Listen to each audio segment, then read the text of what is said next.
Hello everyone and welcome to Ready, Steady, Crit. I am, as always, your Dungeon Master Harda, here joined on this very sweaty day by some very sweaty people. I'm wearing nothing but a silk robe of my hopes and dreams. Let's start off with the person who thought that Pornhub pajamas are appropriate attire for D&D, because you're probably somehow still bested by myself. Hi everyone, I'm George. I'm playing Atlas, the Owlin. Yes, she's an owlet. I'm sorry, it's so hot. The Owlin Druid. I will pass it over to Mary. I'm Mary. I play Astra, the Tempest Cleric, who is a Protector Ismar. And I'll pass it over to the fellow Ismar, Ryan. Hello, I am Ryan. I am playing Cyrus, the male ASMR Barbarian, and I will pass it to Will. I am Will. I'm playing Volgate, the Durgar Ranger, and then over to the one that's somehow surviving a beard in this weather. Hi, I'm Anthony, and I'm playing Beros Darkfoot, a Satyr Rogue, and I'll pass it back to Harry. If you shave your beard off right now, I'll give you an ability score improvement. No, real life? What if I shave my beard off? Nah, it's no fun. Yeah, but give me an Glad I just IRL charisma negative. Yeah, you sacrifice your IRL charisma for your in-game charisma. Right. You're not a true gamer. Also, nobody would have known I had Pornhub pajamas if you hadn't said. Yeah, exactly. But, Well, you know, sometimes the neat things stand need up, said, and it's funny. If you stand up at any point, George, they will know. Not if I do my chair spin vanish. Regardless. You thought we were sweaty nerds before, ladies and gents? Be prepared for today. When we last left off, does anyone have a, Everyone's gonna be so different because we all just talk to It each doesn't other. really matter, but, you know, does anyone have a little recap for us?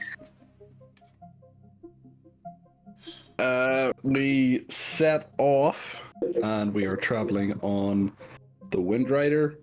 No? We all decided to... Starwind. No, that's the wrong name. Starwind. Sorry, that's Windrider's the name of the captain, who is apparently hot and very So charismatic. I think the first mate is the one you're thinking of. The first mate is the one with the huge tits. No, the captain was she's, also she's hot too, but Okay. the I captain mean, was they're hot. elves, so they're probably Yeah. all hot. The captain Well, is like the Eladrin. Yeah, but he was so charismatic. Yeah, really, really charismatic. Yeah.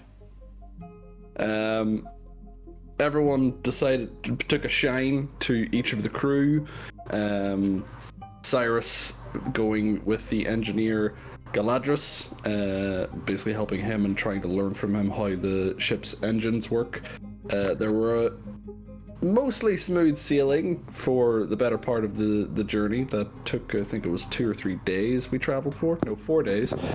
Except there was a fire on the 3rd day, which meant we got knocked down to half speed. And yeah, Cyrus learned that. Galadrius was a engineer on the Saparna Dreadnought, but he sabotaged it due to moral differences with the Amalgam.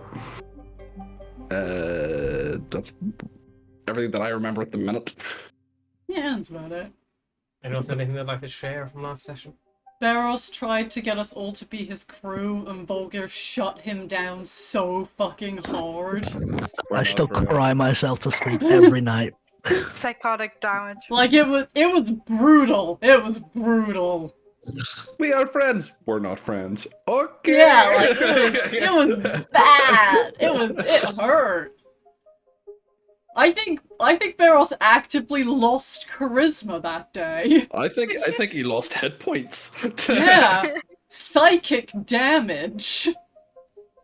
So, I mean, Emotional damage. I think the most important place where we left off was it was just before Atlas could share a present that they had for Oh, Astra. I did. I had a So present. that's what we're gonna pick up right now.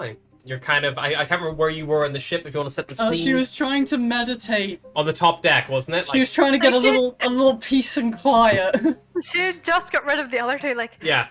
the weird smells away, all Cyrus the and annoying ship Beros. talks away. Just Cyrus and Beros are currently downstairs having a drink. I know that much. Where Volgir is, who knows?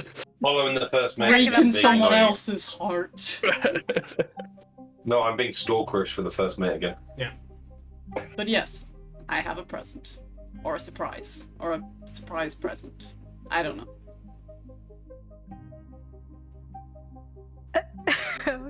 Okay, hello. Do you have your squirrel? Like, Astra will, like shimmy her cloak a little bit and Pip comes scurrying out. Yeah, he's always here. Okay. Normally I can only do this on myself.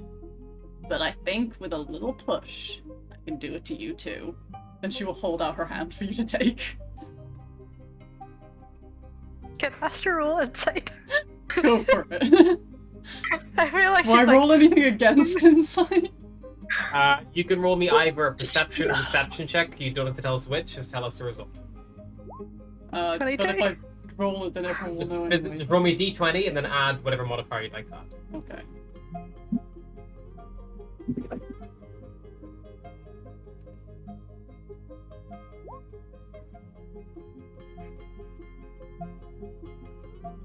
$17.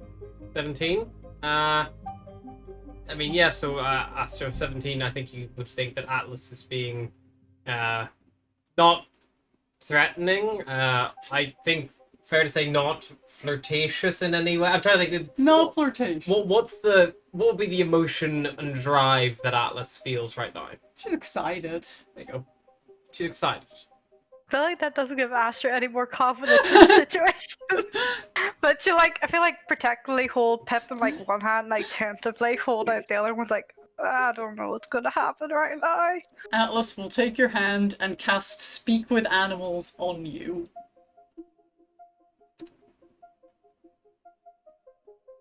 Though, I feel like Astra would never experienced that spell before, so I'd be slightly confused, like, Pip? What did she do? God, what did she do? No! Hello? Hey there. You can hear me? You have a Yes, symbol. Pip. Yes, Pip, I can. What?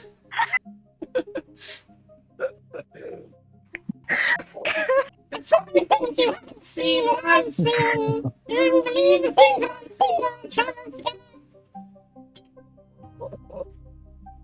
This is made even funnier by the fact that Atlas has not cast it on herself, so as far as she's concerned, it's just squeak, squeak, squeak, squeak, squeak, squeak, squeak, squeak, squeak. Yeah, literally. It's literally like the Kronk with the chipmunk Squeakity, from squeak, squeak, squeak, squeaky. yeah, squeak squeak squeak squeak squeak squeak.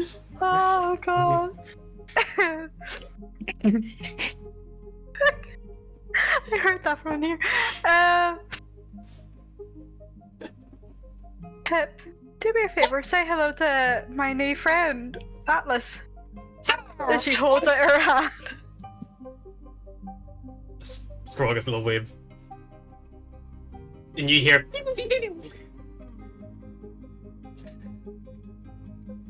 Really? Don't think she can understand me like you can. No, not at the minute. No, I think this is just a. Can I Brief cast on myself occurrence. as well? Does it have concentration? I don't think so. If it doesn't have concentration, then it's. Is it Cast not at low? R. It means it's ritual, which means you can cast it as a ritual. It means it takes 10 minutes to do, so Okay, it doesn't cost sure. a spell slot. I'll cast it on myself as well. Okay. Yes, and you would also hear Chip. Pip, not Chip. Not Chip. Pip.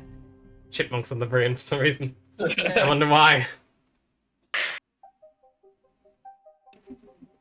Can you understand him? Did it work? Yeah. Says hello. Hello, little vermin. You don't speak squirrel. I'm a druid. I think I've always been able to speak squirrel. My story for the masters. I can hear you. And understand you. Speak as you freak. You're very fluffy for a squirrel. Just He takes care of himself. Thank you very much. On squirrel, they don't have any fluff. Are you sure they're squirrels? What about the fluffy tail that moves independently from my body? No matter how much I try to evade it, it follows me against my will. It's not attached to me. The energy that follows me that is my tail is not a part of me. It is a spectral thing that chases me around and moves independently of my body. Watch. And then he moves in the tip. He moves in the tail and moves like staggered behind him in its traditional way, but a squirrel's tail moves. Squirrel's nuts. You have nuts. No. Well, you rode for so long. I can ride nuts. I had a good walnut. I just figured you, I don't know, maybe want to talk to him or ask him questions. Or... You seemed like you were close. But yeah, goes beyond talking. Though it's nice to hear his voice.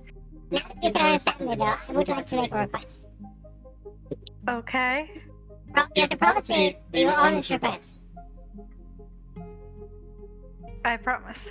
Kill the Emperor. No more guns. They're horrible. Stop having them all together, please. Okay. Thanks. I will now enjoy my fun. His squirrel funk. I feel like Aster just tries and digs out some nuts and just sets them beside her so he can just He chill. just and goes, eat. nibbles on them, and as he eats them, he picks up one and he goes, Yes, the humble peanut with nice fruity aroma. A good stale crunch. Yes. It looks salty on the finish from the roasting. Squirrel connoisseur. goes Oh, through the Jesus. kitchen turn. He talks about nuts like my brother talks about wine. Indeed, capsule. This has been split in half already. You can see the vein running cleanly through. It's almost uncanny. Nice creamy flavor. Very good indeed. Much enjoyed. The capsule by many. I feel like Squirrel at some guys, what point do you want from Volga- me? I feel like Volga is going to walk past at some point with these two converse with the squirrel and just look, shake his head, and just keep walking the other direction. But that's none of my business. I don't want that to be part of my business. I didn't know what to expect from this D&D session, to be honest. We did But it. I can confidently say this was not it. No, you didn't expect the squirrel. The voice change No. is fucking No. screaming. You okay? Yeah, I'm alright. Continue. But yeah, Alice will then depart, leaving. Oh, she'll tell you that it will only last for 10 minutes. That's okay. I Also, feel you like- can talk to any animal, so if you see like a bird or something, but no, don't like yell at them because they're gonna be surprised you can talk to them and they'll fall out the sky. Okay, noted. I'll just talk to Pip. And they just Thank you. hit the ground so hard. Feathers go everywhere. You feel really bad, but there's nothing you can do anymore. Atlas's childhood All trauma. kinds of fucked up. This one. Asher just like makes like a subtle like jerk of the head, but doesn't say anything. It's like, okay, Anyway, I have to go cook dinner. Have fun talking to your squirrel. Or troll. okay. Not sure how that dinner's gonna end up, Pip. Probably poisoned. But she seems to want to kill everything around her by the sound of it. She's healed me once or twice, so maybe not that bad. Is it? Probably going to blend up all the nuts into some kind of puree.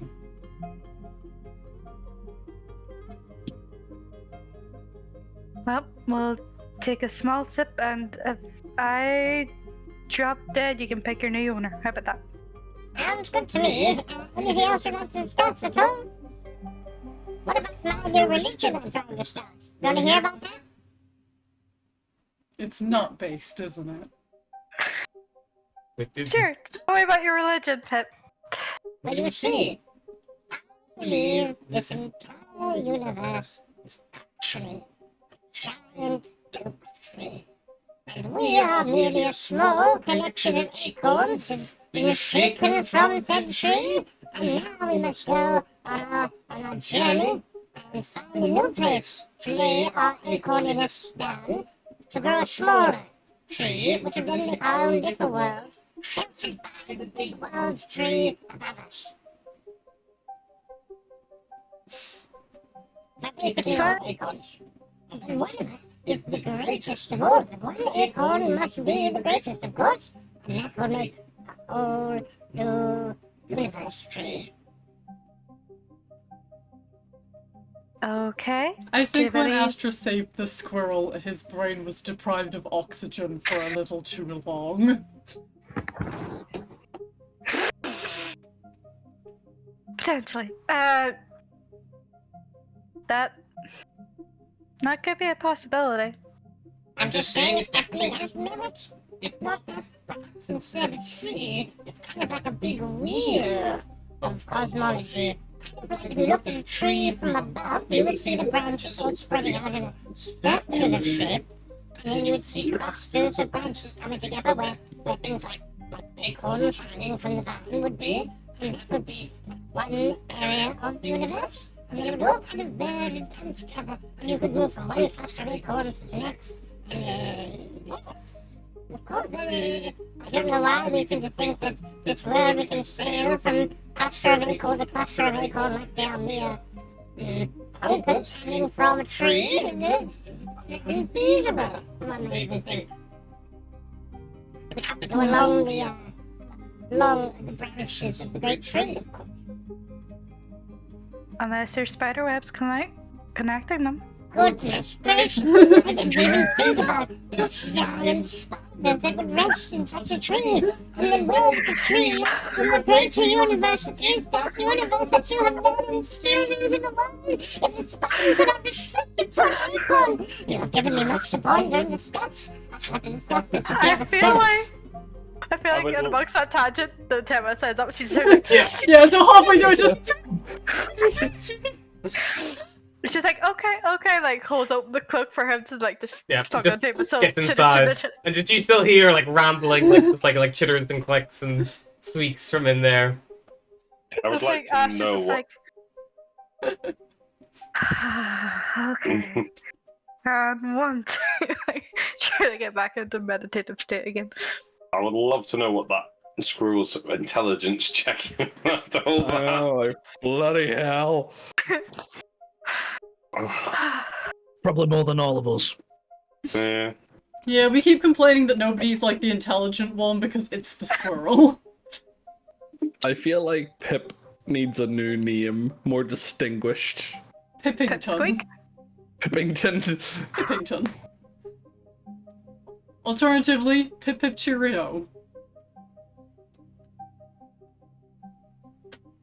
But yeah, dinner is eventually served this evening. Yeah.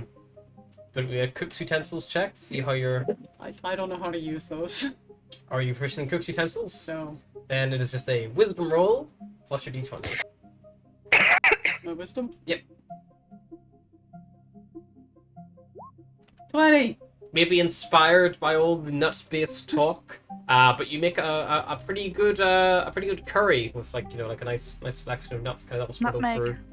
through. It's pretty good, nice and warming. It's Normally we'd make it with smoke algae, but I don't know where you get that here. Also, I What? don't know if it would kill you, so probably best not to. I feel like Ash is just about to take a sip of it and looks up at her as she says it's like, Looks It's at Pip not. and Pip like nods. cake. I feel like she hands it over for to Pip just to sniff. Sniffs it. Beros does not skip a beat.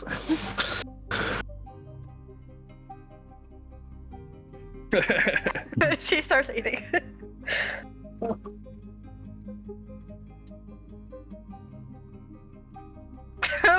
You fear me, but I am a good cook. Yeah, Cyrus will just tuck in as well, seeing as how thoroughly Beros is enjoying it. Beros will go for a bowl before anyone else and probably ask for seconds.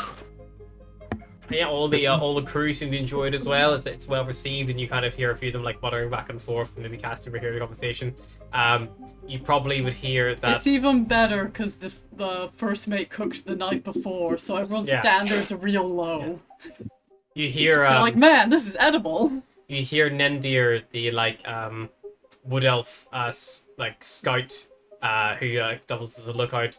She's like she kind of has a grab the bowl to go, and as she's nibbling, she like stops and like puts her hand on like Lariel's shoulder, the first mate, and just goes like, "Are you sure we can't just keep her forever? We need a cook, right? We can afford to get one on the payroll." First mate just like looks at her, shakes her head. You hear, "Fine," and then she leaves, heads up to the top deck again, heading up towards Crow's Nest.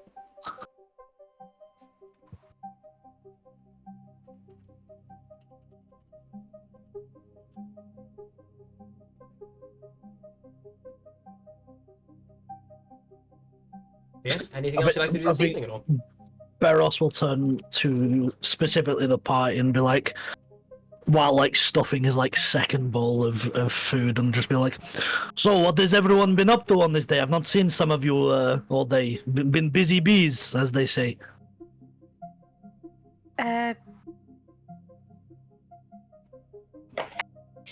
Checks the notes.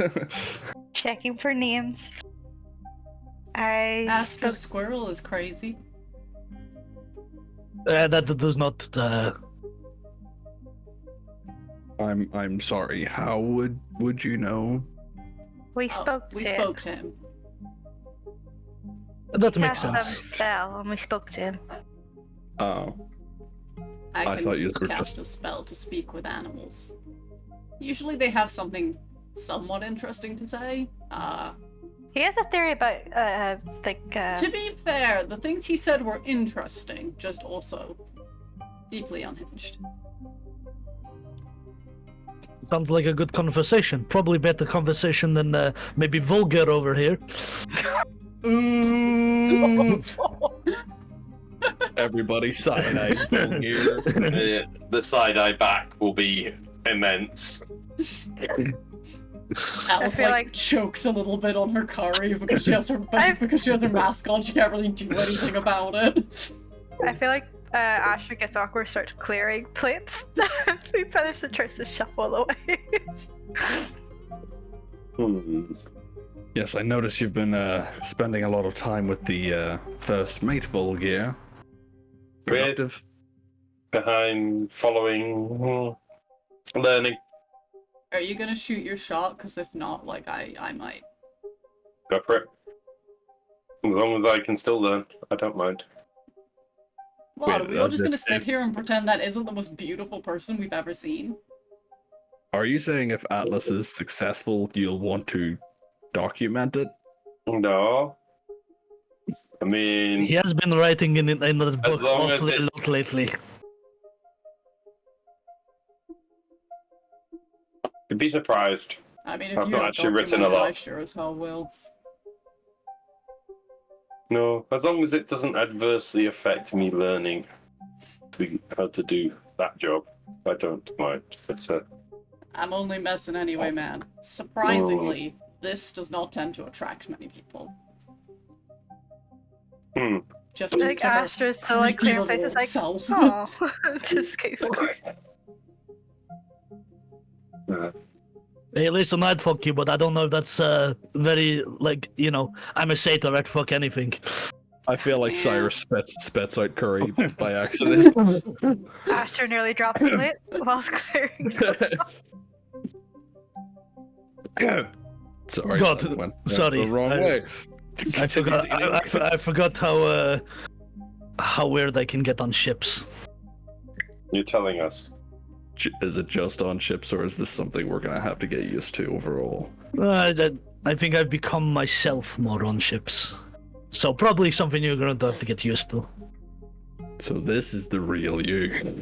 Just looking around. Yeah, Anyone worship a god that I can ask for help? We're dealing with this one. I mean, I worship the god of death, so I don't know. Shoot me from your overboard. That'll deal Ooh, with it. you've just given me an idea. The Where's god of death and I have a agreement. Volga's looking around for the lead cannoneer, thinking, can we shoot Volga? Shoot him out of the cannon. Can we shoot him out of the cannon? The bolts you have don't fit anyway. It's worth a shot. Yeah. Catapult him. If you're looking for Erevan, yeah, you would spot the Shadowkai, who's probably just finished his dinner. Unfortunately, you lack cannons on this vessel. He actually uses ballista at the front. I'm gonna Is that too just walk small up to him. shoot barrels out of? Just You set could- him in and then I, wind if the you rope back tied in. a rope to the ballista bolt and to Barros, potentially it could at least take him some distance. But the bolt itself probably doesn't weigh much more than him, so he would probably Not very far then. he would probably get some distance till the momentum had stopped. But yeah, it wouldn't like blast him off into space, you know. It depends where we are. If we're over the ocean, I'd come back he's for a you. bit screwed.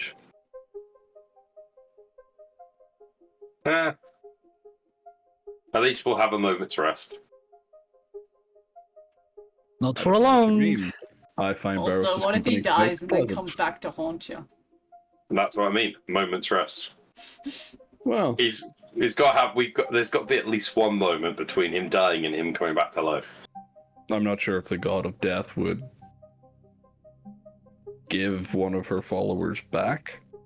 Like, is that something she can do? And he like, I don't know. She keeps flaking me. She gave me back once. Well, I'm sorry, what? yeah. When I was younger, I got really sick, and I could feel myself getting weaker and weaker. And I suddenly felt this calm warmth envelop my body, and all the pain melt away. And I knew that it was the end. And I thought, not yet. Not before I've done anything. I want another shot. And then the pain hit me like a truck again. But my fever had broken and I kept going. What's a truck? Hit me like a Tev then, fuck you.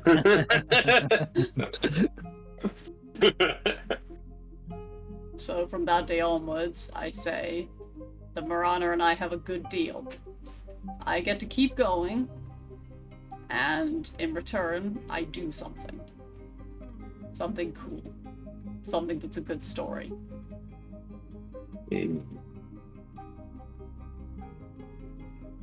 Since Sounds then, fair. I've nearly died a bunch of times, and I never have, so I guess I'm making good on my end. Maybe she wants to see what you do. I like to think so. You can stop looking so skeptically at me now, Cyrus. I know you don't believe that she did shit to me. Cyrus wasn't looking skeptically at anyone. He kind of just falls silent and just continues eating. He doesn't say very much.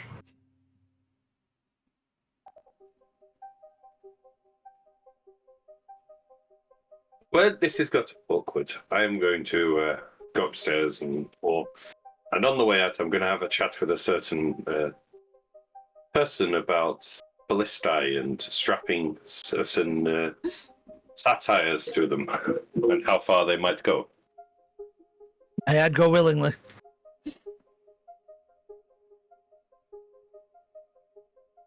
Astra sighs and like Harry scurries down to the googling medic. how far satyr shoot ballista. He's already 10 steps ahead of you, and he's reading at the moment. He's already done the calculations for the.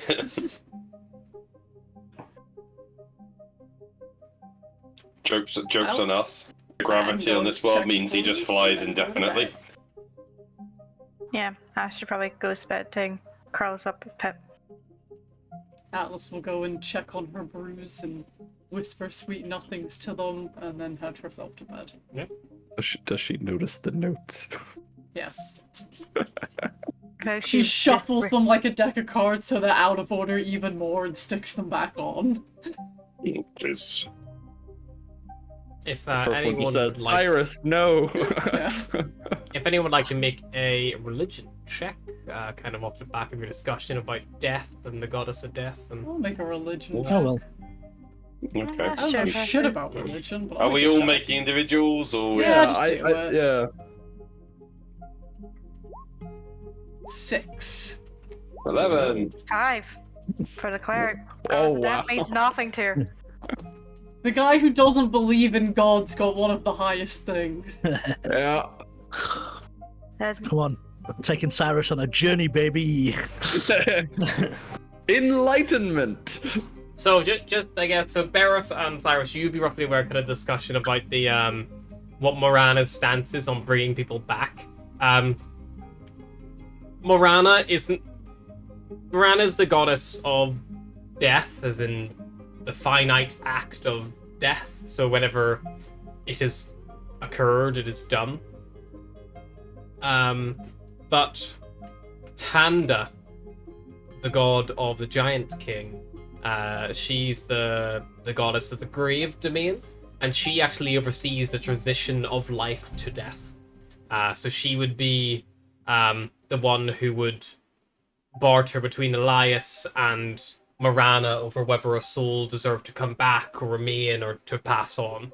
So it is like of those three gods, you have Elias of life, Tanda of the grave in the middle, and then Morana of death at the end. It's not like Morana has any control over it, the same way Elias has no control over, you know, the life. It kind of falls to Tanda to kind of like almost listen to both sides and then decide whether the breath that they take as their final one, or if they have many more to come. It's kind of like a... Yeah, there is no dark without light, but, you know, they have to... The grave kind of controls the final moment. And that's it. It's that split second, that, you know, the arrow missing the heart by a millimeter, like that little... Those would be seen as acts of Tanda. And then if the arrow struck true, it would be seen as Morana winning over Elias. And they have like a... Morana doesn't have a legacy who she's associated with.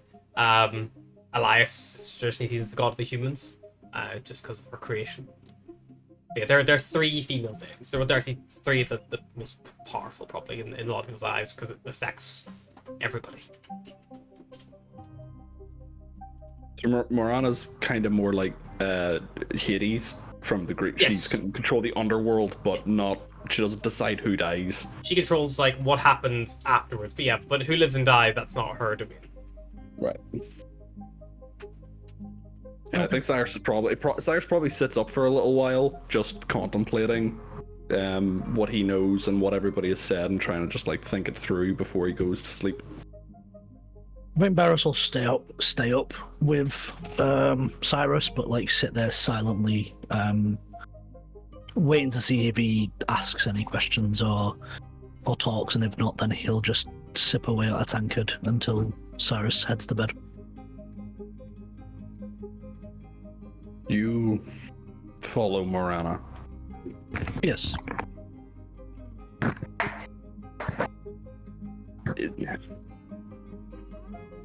I don't think you ever told me why. Not fully. You just said you've had a lot of dealings with death, and for that reason you feel closer to her than any other. I think deep down, the reason that I'm so close is because I've gotten so close before, it almost feels like home. Part of me for a long time was pushing to embrace Morana. To go home, as you would. After so many years of not finding my mother and every interaction with my grandfather being one of negative connotations, losing to him or losing to his navy, I was throwing myself at these enemies, and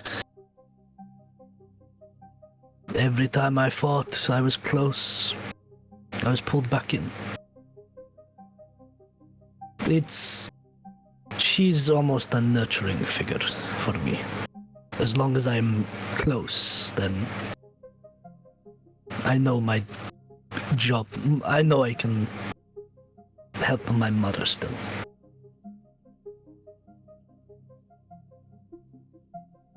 One day I realized that throwing myself to the depths of Morana's embrace won't get me where I want to go.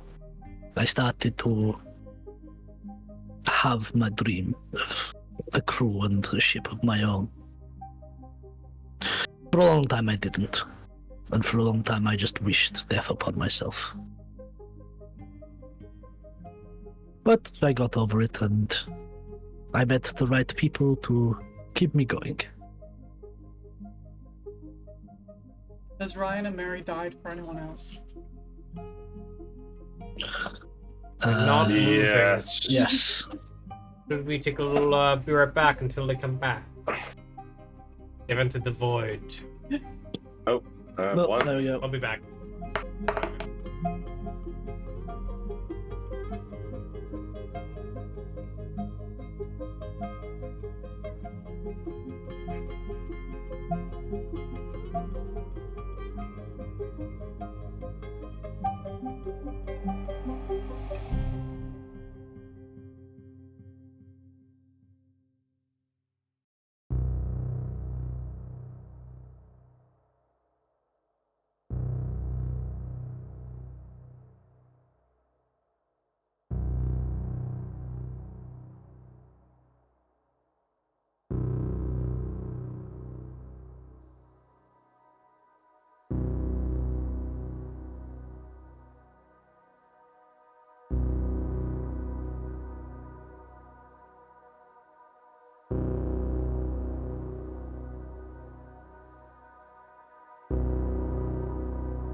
was I've had a lot of close calls. I was pursuing her.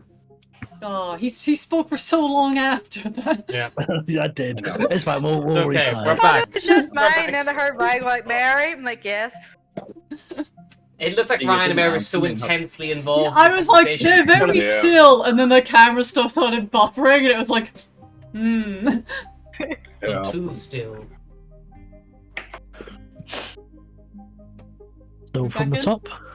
Yep, we're live. Hit it. Would you like me? Would you like me to cue you Technical in? difficulties. Yeah, go for it. We'll go from the start. I know Take you them said top. you've had a lot of encounters with death, but I don't think you ever explicitly went into the details as to why you follow her. It's a good question. When I was young, my mother was taken by my grandfather. She's human, and my grandfather is a lieutenant in the navy, and he came searching for her because he did not agree with the marriage and the family that she had created. And it built up a lot of anger in me, so much so that I rebelled. I left the planet. I joined as a cabin boy on a pirate ship, and I sailed for 10 years under probably some of the not so good people, but I found my way onto a ship that at least had a little bit of morals. And I was just angry. I was angry at the world. I was angry at my grandfather. I was angry at even my own father for not doing anything. And this anger led me to throw myself at every opportunity to die. Every chance to meet Morana. And when I came so close, there was one time I just was surrounded by another crew and didn't think I was coming back. And I accepted this, and when I didn't die, when I managed to do everything I can, Morana did everything she could.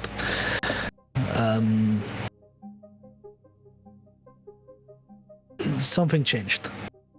I still had this closeness, but I didn't want to meet her as much, and that's when I decided that my dream was to live and to have a crew and to visit the stars. That anger still lies with me deep inside, but I've buried it for now. For now, I wish to achieve my goals and not die, and I'll still throw myself into battle like a crazy satyr that I am, but it's not to meet Morana, it's to protect the people I care about now. It's maybe a force of habit that I'm so close with her. She was the only one that stayed around when I lost everything. So you're telling me that death is your constant companion? You could say that. I mean, I have you guys now, so that connection feels a little weaker as each day goes on. I'm not going to question your beliefs, or I don't mean to make you doubt, but from the sounds of it, you don't really serve Morana. You don't want to inflict more death. You want to prevent it. Surely that would ally you more with Elias than Morana. If you want to fight to keep people alive, fight to save lives. Maybe you're right, but I've been killing for so long that it's all about death. Life is a fear of death, and I'm not done killing yet. I think you would have made a fitting follower of Lorien. I've heard of this one. She's the god of battle? War. War. Yeah. The one that I don't think it's too far to say indoctrinated to. My father is a very, it's not too far to go to say he's a zealot. Believes in the great battle, the great cause, the end to the endless war. He lives in a life of fantasy, and he will do unspeakable things to achieve his goal. I understand how you would be described as a zealot, but you should be able to choose your own gods. And I think, you're probably right, and I probably attach myself to Morana out of habit, out of comfort. Maybe I should expand my spirituality. I'm not meaning to judge your faith. I am probably the least qualified person to do that. If you want to talk which gods fall under which alignments, your best bet's probably Astra. She seems very devout in that area. But maybe it takes someone who has a I don't want to say bleaker opinion, but sometimes you have to sit on the fence to see both sides.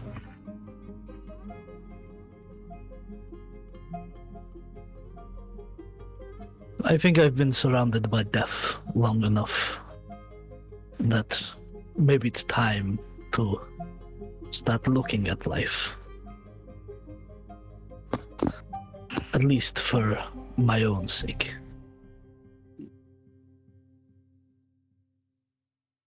Well, it's it's getting late. We should probably call it a night. It is been a long day, to say the least. Agreed. Good night. Oh, and Cyrus, Mm-hmm. you are every bit a better man than your father was. And you're on your own path now. Start making your own decisions. I intend to. And with that, he just gives him a nod. Heads to bed. Barros will reciprocate and head to bed. Heading down to evening, another day of travel passes, and as you awake the next morning, who is my navigator? As always. Give me a wisdom navigator's tool check, please. It's not good. An 8. Your travel, see longer than expected. You end up going against the winds a certain amount of time. You lose about half a day's travel. Yeah, we gained like a day and a half travel, so... Yeah. You lose a day, you gain a day, it happens. At least the ship didn't, crash into a mountain because I didn't notice it. Or set fire again. It could still set fire again, you don't know. Oh, it's a separate roll, isn't it? Yeah. Mm-hmm. Yeah, and now Speaking of... I need, I can't remember who rolled it last time, but let's say, let's go for, let's give it to the Asimar twins. Let's say Astra, can you roll me for off-board hazards? And Cyrus, can you roll D100 as well for on-board hazards? Both for me, D100. Please. D100. Boosh. 77. Oh, 33. I read the wrong one because they both came up at the same time. 77 and 33 though, that's Together fun. you make 100. But even still, nothing happens. Okay, cool. Yeah, so this day goes That's off. just given 110%. Yeah, exactly. It's a good day. This day goes off without a hitch in that regard. Does anyone want to do anything as you're traveling? Order anyone for a tour? I think Astra is still trying see if she can feel an apple out there, or storms, anything like that. Try and get connected with him. Make me a nature check if you're trying to predict the. Okay. Okay. I really need to bump this stat. Never mind.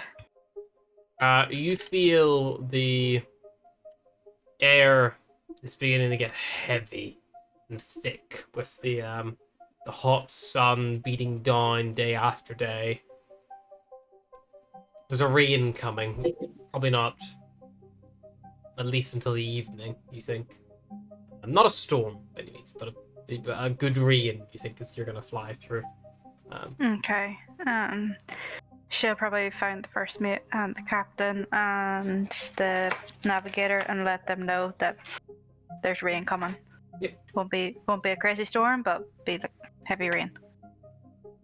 Captain kind of gives you a little nod and a smile, and they just go, "Not to worry, we'll get through this small storm, no problem." Moonshadow, batten down the hatches, and you see Lariel. She like climbs up on the railing and then yells out, "All right, you lot! Anything you don't want getting soaked, get a tarp over it or bring it below decks. That goes for yourselves as well. Poncho up!" And you notice a few members of the crew pull into their backpacks, and they pull out these big like hooded ponchos, and you're like getting them like set aside near their workstation, ready to go for whenever the rain does kick in. And after probably about 6 hours or so for your warning, you're met with that really refreshing feeling of the first drop of rain on the back of your neck, and as you look up on your face, and just kind of like pouring over you. And it's that when you've been too hot for too long, and you just long for that I nice, know that cool feeling. We all know that feeling. sensation of that first rain, and the smell of the air turns from its muggy, like warm, humid heat to that cool, crisp, refreshing air that you get from like a light rainfall. It's just enough to cool you down, but it's still warm enough that as the rain hits the sails and hits the deck of the ship, it's like evaporating off the still warm, previously sun-soaked airship. I feel like Asher probably climbs up to the crow's nest. Is like, do you mind? To look, Okay. and Nandir's just like, "No, go ahead." And you watch as the little leaf cape that she's got, she's actually like positioned it like over her head, like a little like tent almost. And she's She's still got to just sat protect there all her reading her steamy books. romance novels. Does Asher have anything that would like help keep her dry, and Asher wouldn't even care? I mean, if you had something like traveler's clothes that has like a heavy, like traveler's like coat and stuff that would help keep the weather at bay, but yeah, depends what clothing you would have. Is it fancy?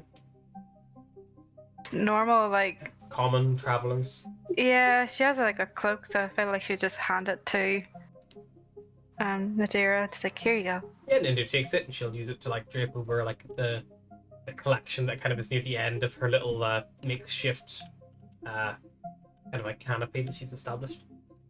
Yeah, and Asher will probably just sit and embrace the rain, just relishing it. Anyone else doing anything today in particular? Can I I think visit? after. Oh, sorry. Oh go. no, you go ahead. You go ahead. You go first. No, go. Here we go. Why don't you Go. argue over who's Okay, fucking cool. going? I'm still listening to the movie this found. Roll it, like, Um, it goes higher or lower. So I think after last night, during the day, Beros is going to find kind of a quiet corner of the ship, and specifically kind of just let a lot of these kind of emotions out that like of just like this pent up connection to Morana that he's held on to as like a coping mechanism. Sorry, And I just pictured him going. I don't want to interrupt you, but I just picture him going into the corner of the ship and just going. He's pretending that it's about letting out the emotions about Murano, but he's still just reeling from that clapback from Volgir. it is. He's just crying. Why would he be my weeping. friend? Everyone's my friend.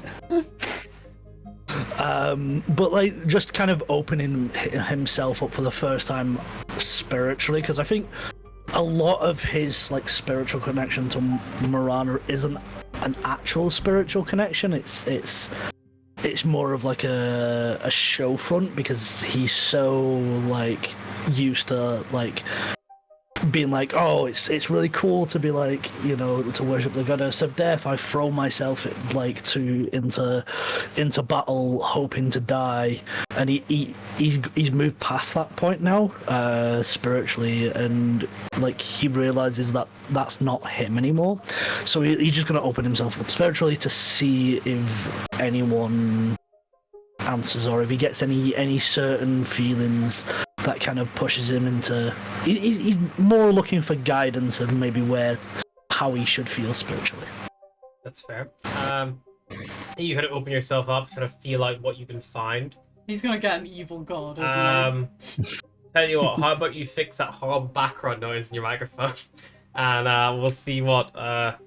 It sounds like you're a fan. That's the white That noise might be of my the god. It's the white noise of the god trying to get through to him. I Speech thought is hard Harry to put understand. like raindrops in the background. I was like, oh, nice. And I was like, no. Is that is that gone now? Yeah. Yeah, Yeah, it's fine. I think it's just catching directly on your microphone, just like the whole time. You like open yourself up, and you know, kind of like just take a moment to yourself, and unfortunately, Beros, the gods are quiet. There are no bird folk messengers traveling anymore. There are no direct decisions being made by them. You are met with a deathly silence. Okay.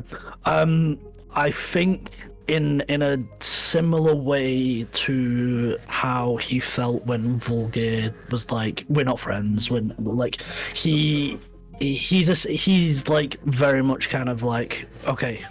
And I think for the rest of the day he's going to kind of start spiraling into kind of a dismissive falsehood that like maybe the gods aren't around anymore, and maybe Cyrus is right, and maybe these entities that people worship, maybe they're just what he was using them for, and maybe they're just kind of falsehoods to attach themselves onto to make them feel better. Are you happy, Cyrus? You broke think Beros. I was just about to say, I think I broke the most positive person in the party. Like he's not changing his personality, but he is changing his outlook on his spirituality and his connection with kind of his purpose and what the greater kind of outlook on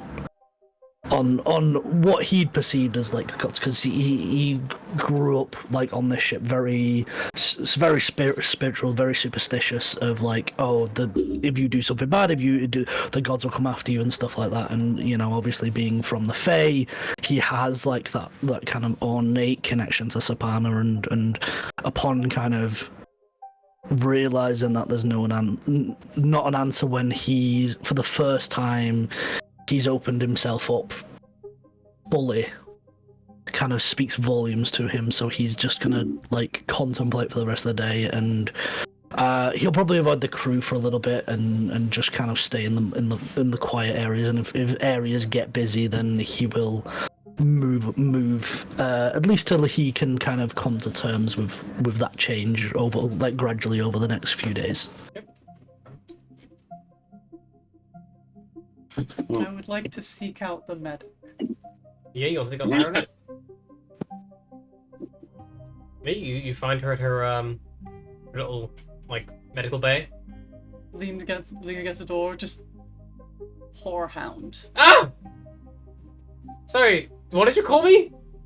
Boarhound or Elecampne, Lungwort, Shassandra, Yarrow. Do you have any of that?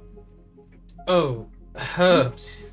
Sorry, I thought you were calling me a whorehound, which sounds quite insulting. Oh no, it's related to like mint. It's kind of tall, bushy. The flowers are like bluish, kind of purplish. I don't have any of that, unfortunately. I do have yarrow a little bit. What else are you asking for? Sorry, I've got some cod of god, but you're calling me a whore initially. Shassandra, Elecampne, Eucalyptus, Lungwort, Mulin, Coltsfoot. I have mullein and eucalyptus. Can I have some of all of them? Certainly, yeah. And she puts together like a small couple of pinches of each into a little vial. Whatever is it for? I might ask. I have she like taps the end of the like beak of her mask, so I can inhale. But I didn't bring enough, and they're going stale. And I cooked yesterday, which was a mistake because the smoke irritates my lungs, and now I just feel like crap. Fair enough. Unfortunately, all my stuff is dried. I don't know how. It's Helpful. okay, I'll just steal some oil from the kitchen, make a poultice, smear down the inside of the mask, and that should keep me going for a few days. Okay, that's fine. Probably won't be stopping anywhere to get fresh supplies until we reach Tilm. But if you do need to make a stop, we can always visit the captain. We're flying over terrain. We'll be flying over Punza Heath, I think, over the next week or so.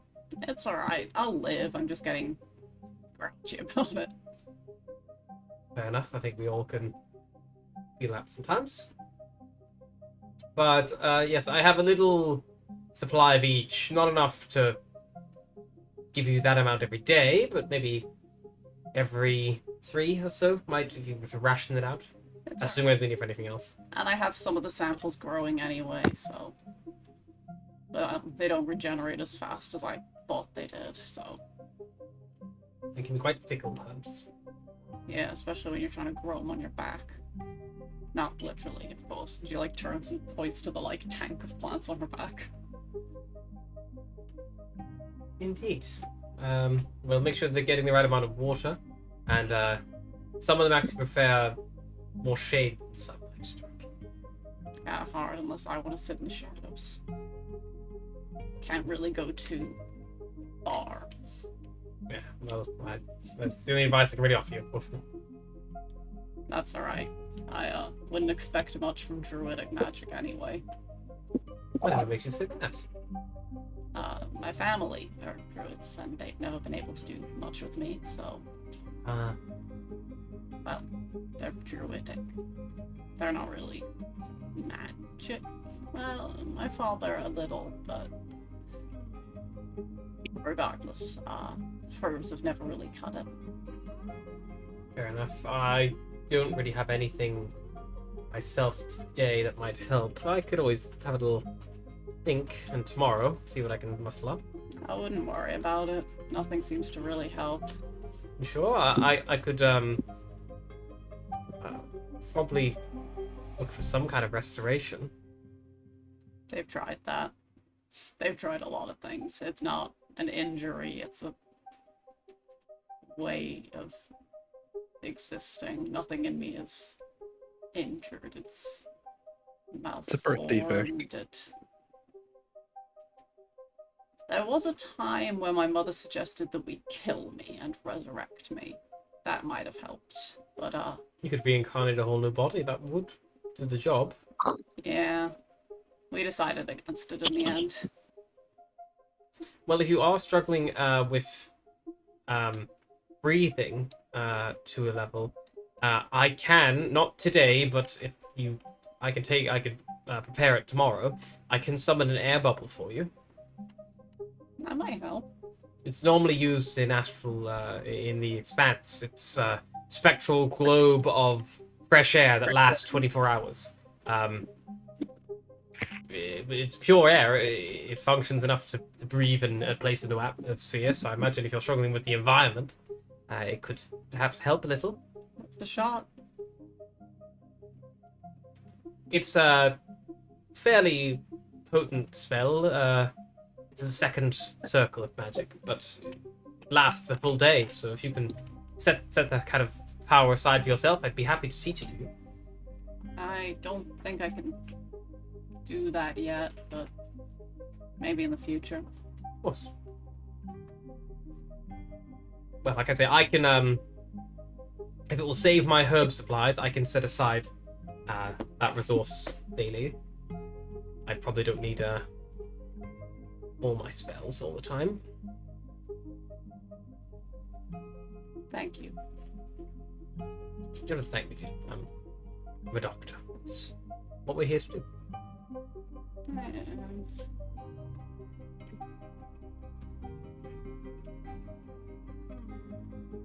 Can I help you with anything else? Some tea? Or...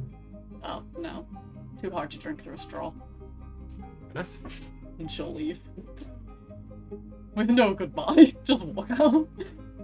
Anyone else? Anything?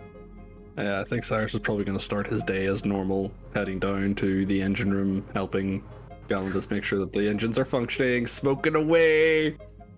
It's a shit show, man. Yeah, if you recall the reason Atlas's lungs hurt so much because she is beside Cyrus at dinner, breathing in the smoke.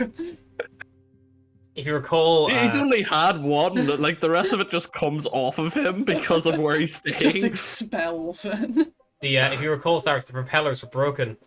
Yes. Slightly, so he's still working on repairing those. So if you would like to make a... I think it's to check of his tools, please, his carpenter's or smith's tools, just to see how his repairs coming on.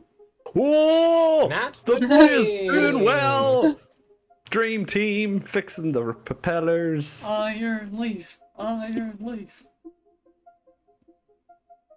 Right, so... With that in mind... I don't know why, but I looked up there and I thought Anthony was drinking from a bottle of WD-40.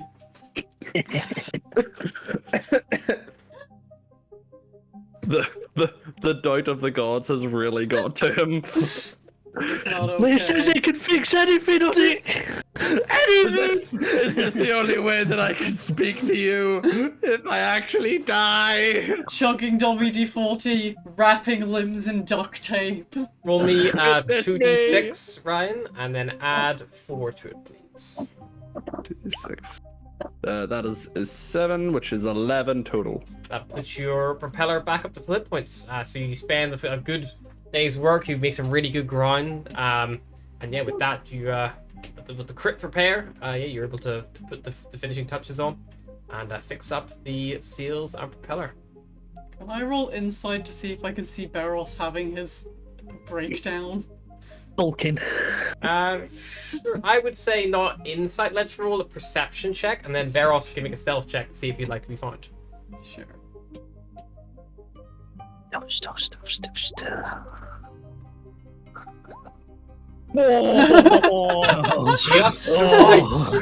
Literally, Just about got it. the difference between wisdom. She's just a The little modifiers. wiser. The modifiers. I'm all amazed that there's a +7 and a +6. Bloody hell. And it's the difference of 1. That's mad. I wonder, I'm tempted if Asher's up in the crow's nest, can she see? I just want to get in the perception check. Snipping. Just snipping. Where Just wanna would see how Veros perceptive be he can be. hiding out at the moment?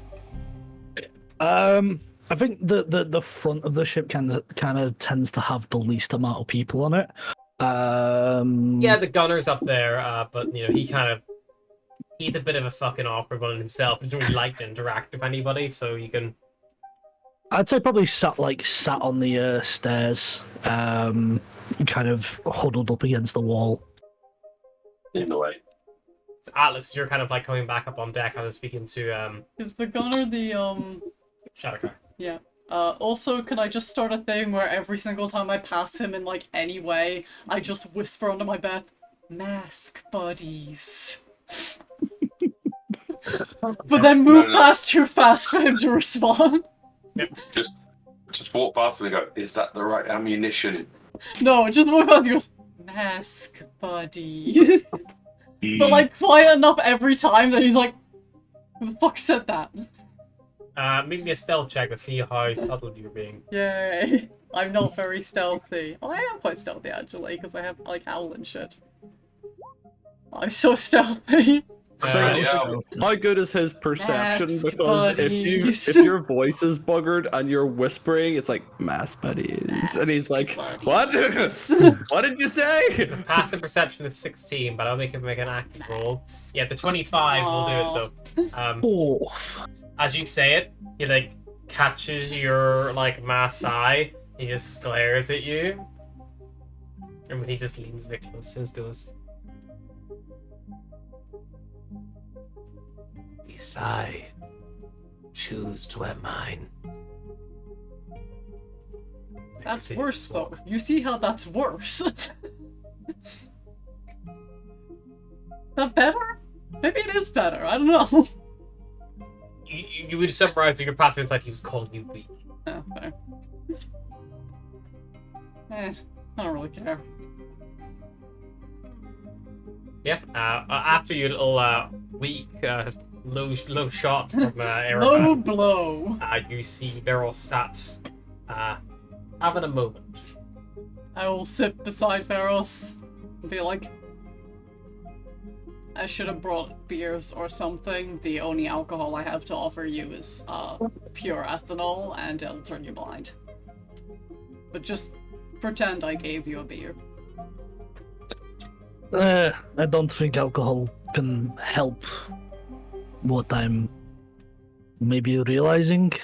Wow, that is an awful realization.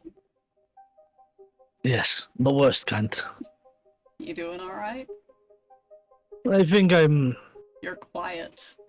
You haven't been quiet since the second I met you. I know.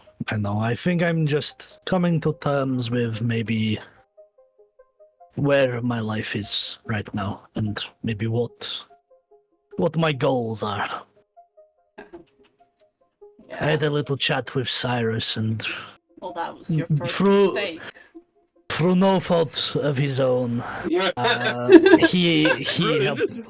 Cyrus's he- ears are burning down in the That's engine room. burning so There was a much. small fire. Half his head caught on fire, but the other ear is burning weirdly, and he's like, "What's going on here?" Yeah, what the ear that's on fire is cold. By no fault of his own, Cyrus made me realize that maybe what I thought was right and wrong is not the case. I suppose that's life, isn't it? Everybody goes through their life assuming that what they believe in must be the correct thing, and suddenly you walk outside and you realize, oh, everything is wrong and different and strange. I think it just hit me a little harder because I've been out for so long in this world. I thought I knew. Maybe call it arrogance. For the first time since I left home, I opened myself up to these supposed gods, and I heard nothing. Oh, yeah, of course you didn't. They're quiet, Barrows. They've been quiet for a while now. They don't even speak to us, and we're supposed to be delivering messages for them. Bird folk, I mean, not you, me. I suppose I'm just not used to the silence. For the longest time, I was convinced by being close to death meant that it was Morona's way of communicating with me. My father says that the only reason the gods are quiet is because they don't have anything to say to us right now.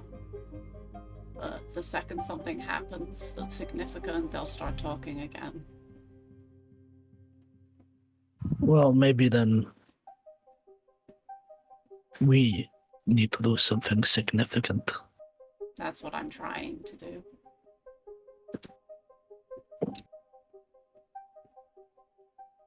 have you ever been to Squaw?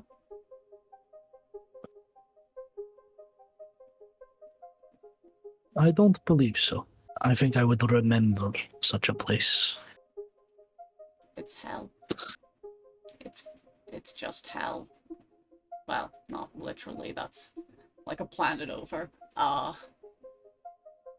It used to be a paradise, apparently. I never saw it, but it was meant to be one of the most beautiful places in the galaxy.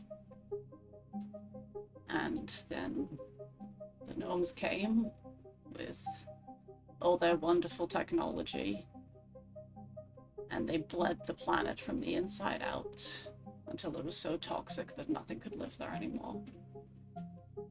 And with nothing to do but flee, the bird folk fled upwards, the only place they could. And now we live above the pollution as best we can in ramshackle cities that start to fall into the pollution sometimes. And the Kenku scavenge for scraps at the bottom. And everything is dying slowly, but nobody wants to admit it. Everyone's trying to outlast it rather than fix it. Because I think everyone believes that the planet is ugly and pointless and lost, and you can't fix it. You just have to try and live with it until it's gone. And I'm going to fix it. Good. A place, if it is as beautiful as you say, needs someone to fix it. I don't know. I've never seen it. My family has owned a vineyard there. It's nearly 1,000 years old now. But it first started to gain success when one of my ancestors delivered a message for Saparna. And Saparna gave them a boon in the form of a seed. That seed grew celestial grapes, which they used to make celestial wine, which is the most delectable wine in the entire galaxy. But celestial grapes are picky, and they don't grow unless it's perfect. So they don't grow anymore. That is a shame. The most delectable wine in the universe definitely sounds like my cup of tea. We're all allowed a sip when we turn 18, so we know what we came from, I suppose. And it tastes like all your problems could be solved by the second sip. They say that celestial grapes glowed from within with a bright white light. And when you flew over the vineyards at night, you couldn't tell the difference from them below and the stars above. It was just like flying through the sky over and over again. It's not there anymore. It's just ruined, but we still have a couple seeds, so if I fix everything, then my family can plant them and celestial wine will exist again. And what stops you from this? Just the gnomes, or is it far more deeper than I can understand? Some of the gnomes are trying to help, but they're just trying to maintain the planet because everything is so damaged that the planet has no way to heal itself. Most of the gnomes just fled and pretended it never happened. That's why I'm traveling to the Amalgamate to basically put them on the spot and try and force the Amalgamate to do something, to pull some sort of state of emergency on the planet. But with the cloud of pollution above the planet, it's never going to heal. About 6 years ago, I started keeping record of everything, trying to see if it was healing, my family check to see how our grounds are doing. So I started to record it, and I suddenly had 6 years worth of books, and all I could see was the planet dying. I don't think anyone had actually bothered recording it up until that point. Everyone just hoped something was happening.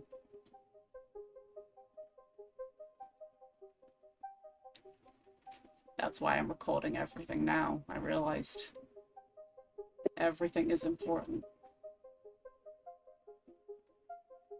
And now, I don't know. Now everything's confusing.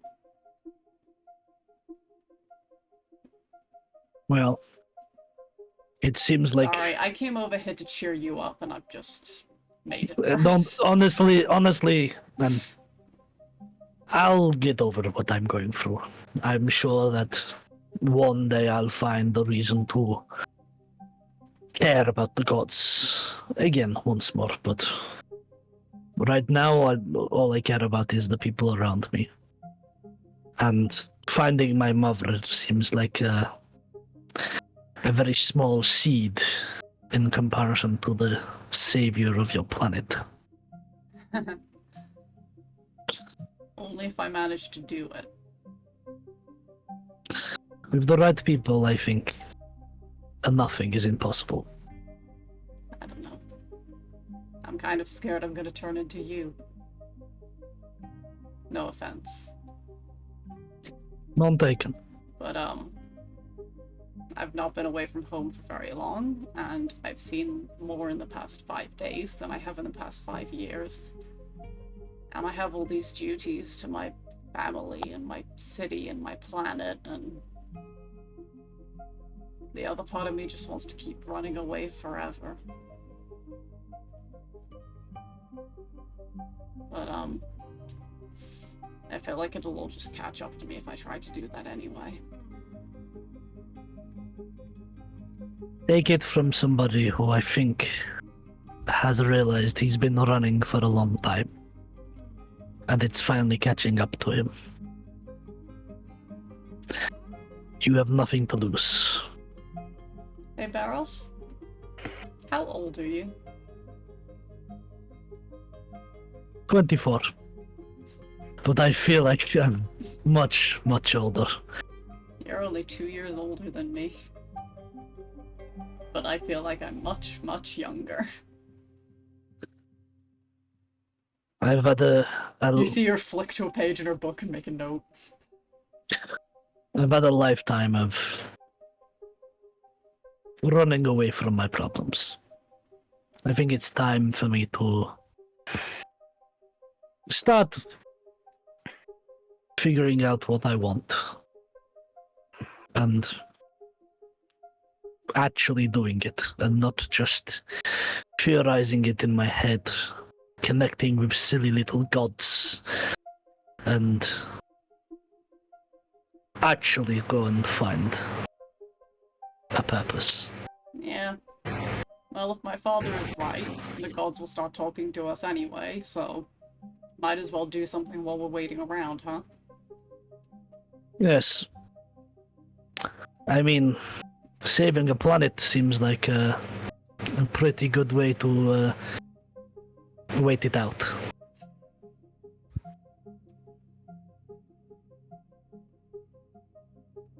When Saparna comes back, she better be impressed.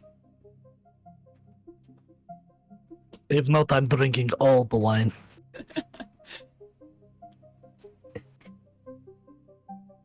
The urge to say, "That's my boy," when he said silly little gods. No, my boy. Oh no, my boy. I needed this.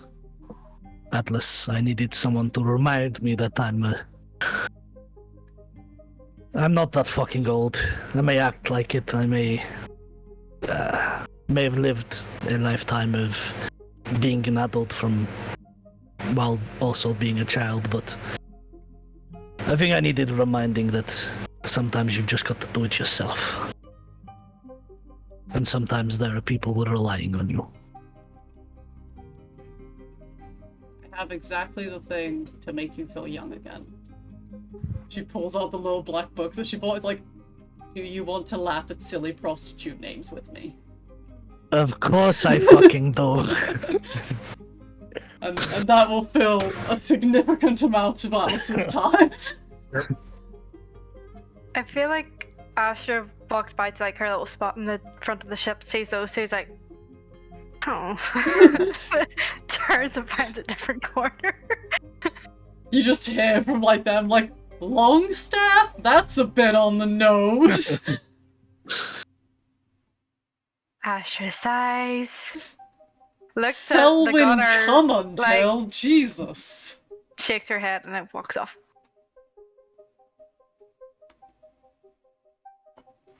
To like another quiet corner of maybe the back of the ship this time. Yep, up by the where the helm is. Yeah. Out of the way of people, but yeah. Also, my memory's useless, but I can still remember that, and that annoys me. Selwyn come until was Boren's fucking Bond girl. That's right. Selwyn Cummintle's in the book. Right next to testicles. Testicles. Anything else that you like to do in this day? I think Morgia's going to go find the first mate, and today, instead of kind of following around from the distance, going to go up and Tell her she's hot. Cider. have a quick chat and go from there and just start trying to learn as much as you can. Being hands-on. You approach. She kind of like gives you the little nod, and she's actually taken over the helm temporarily from Caleb. Mhm. And you watch. She pulls the compass out, checks the bearing, checks the speed, pulls up the navigator cylindra, and just goes like, make a note. We're going to adjust 1 degree to the left. Try to save on time. And then it's like, I really shouldn't advise that. We haven't really taken proper accounts. We might go through the forest if you do that. It's like, we're high enough to avoid the forest. Trust me. And then turns the ship a single notch on the wheel, and the ship begins to continue on the bearing. She's like, all right, but I don't like this. And it's going through and like changing things. If Asher overhears that, she'd probably like side down like below. She can see it, and like, can I see forest? You look down, make a perception check.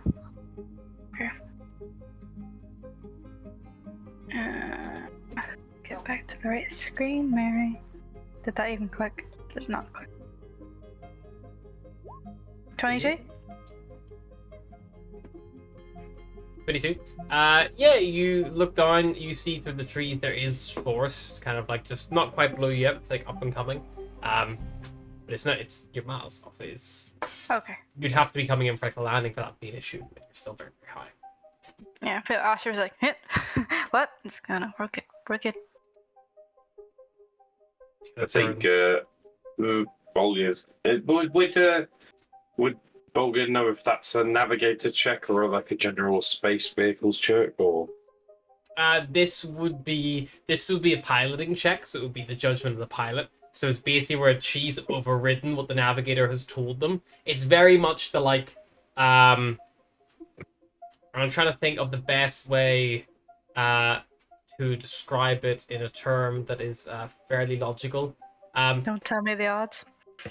Yeah, almost like don't tell me the odds. But it's not as intense as that. It's more just like, it's like someone telling you. It's like Google Maps telling you to take the next right, but you know if you take like the next, like the right after that, you can cut through a suburb and it'll actually work out quicker. So you don't get stuck at a junction for too long. It almost comes with like knowing where you are, knowing your ship what's capable of, like that. Like it's like that kind of thing. It's not like Han Solo fucking flying the Millennium Falcon like through a space worm or something like. No. I just got the same vibe. So like, is it- Don't tell me the odds. So it's just a like generic like proficiency with vehicles effectively or something like that. It's where it's not. It could, depending on what it like. So this is something like a pilot can do, where they can effectively the navigator sets the course and the pilot follows it. But the pilot at the end of the day can make their own judgment and calls throughout, so it can like throw the course like in a slight way, and it can be a good thing or a bad thing. Effectively, what it is it's a the pilot can once a day can attempt to like if they think the course provided them is like not as good as it could have been. So, for instance, today was a -5. The pilot can try to re-roll at disadvantage to see if they can beat it. The issue is if they roll lower, then it may have a further knock-on effect. As you are currently controlling the first mate who's doing it, I would like you to make me with her. If you can make an air vehicles check, please. Yeah. Which is. It's not, it doesn't exist. So what is it? It's just a d20 plus what? If you click on her token, she has air vehicles top left on the screen. Why have I not? Roll it twice so there's disadvantage. Right, give me 1 second. It should be like up there somewhere. For some reason, it's closed D&D. Roll 20 on me. I can roll for you. I'll just rejoin. Yeah, if you want to, yeah. Oh, she rolled a 24 and a 22, which is significant improvement based on the like 8 or 9 that was rolled before. So that means she actually converts the -5 and gains a day's travel instead. There was a risk that it could have gone much worse. It used a much higher chance that the navigator will fuck it doing something like this, and she'll tell you that. She's like, she's like, doing what we're doing, we could actually be losing more time than we're gaining, but gotta be hopeful. So unfortunately, the -5 isn't lost, but it does mean that she gains or the 5 the half day that was like slowed down isn't lost, but she makes up for it and then some. So it actually goes to a I'm still trying to work out why you clicked that, to be honest. have you got the new UI equipped? No. Yeah. Click on her token, and then top left, you can see air vehicles pop up.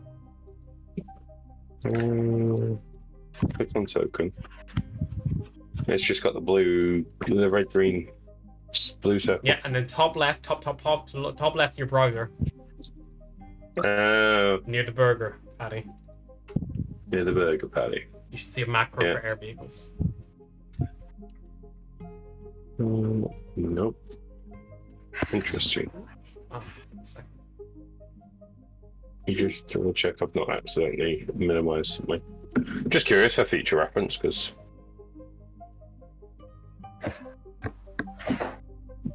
Yeah, no, you should have access to it. I don't know why you wouldn't, because you all have full control of her, so. Yeah, it works for me. I don't know, Like, I'm not having any issues with it. Not a GM fluff up for a change.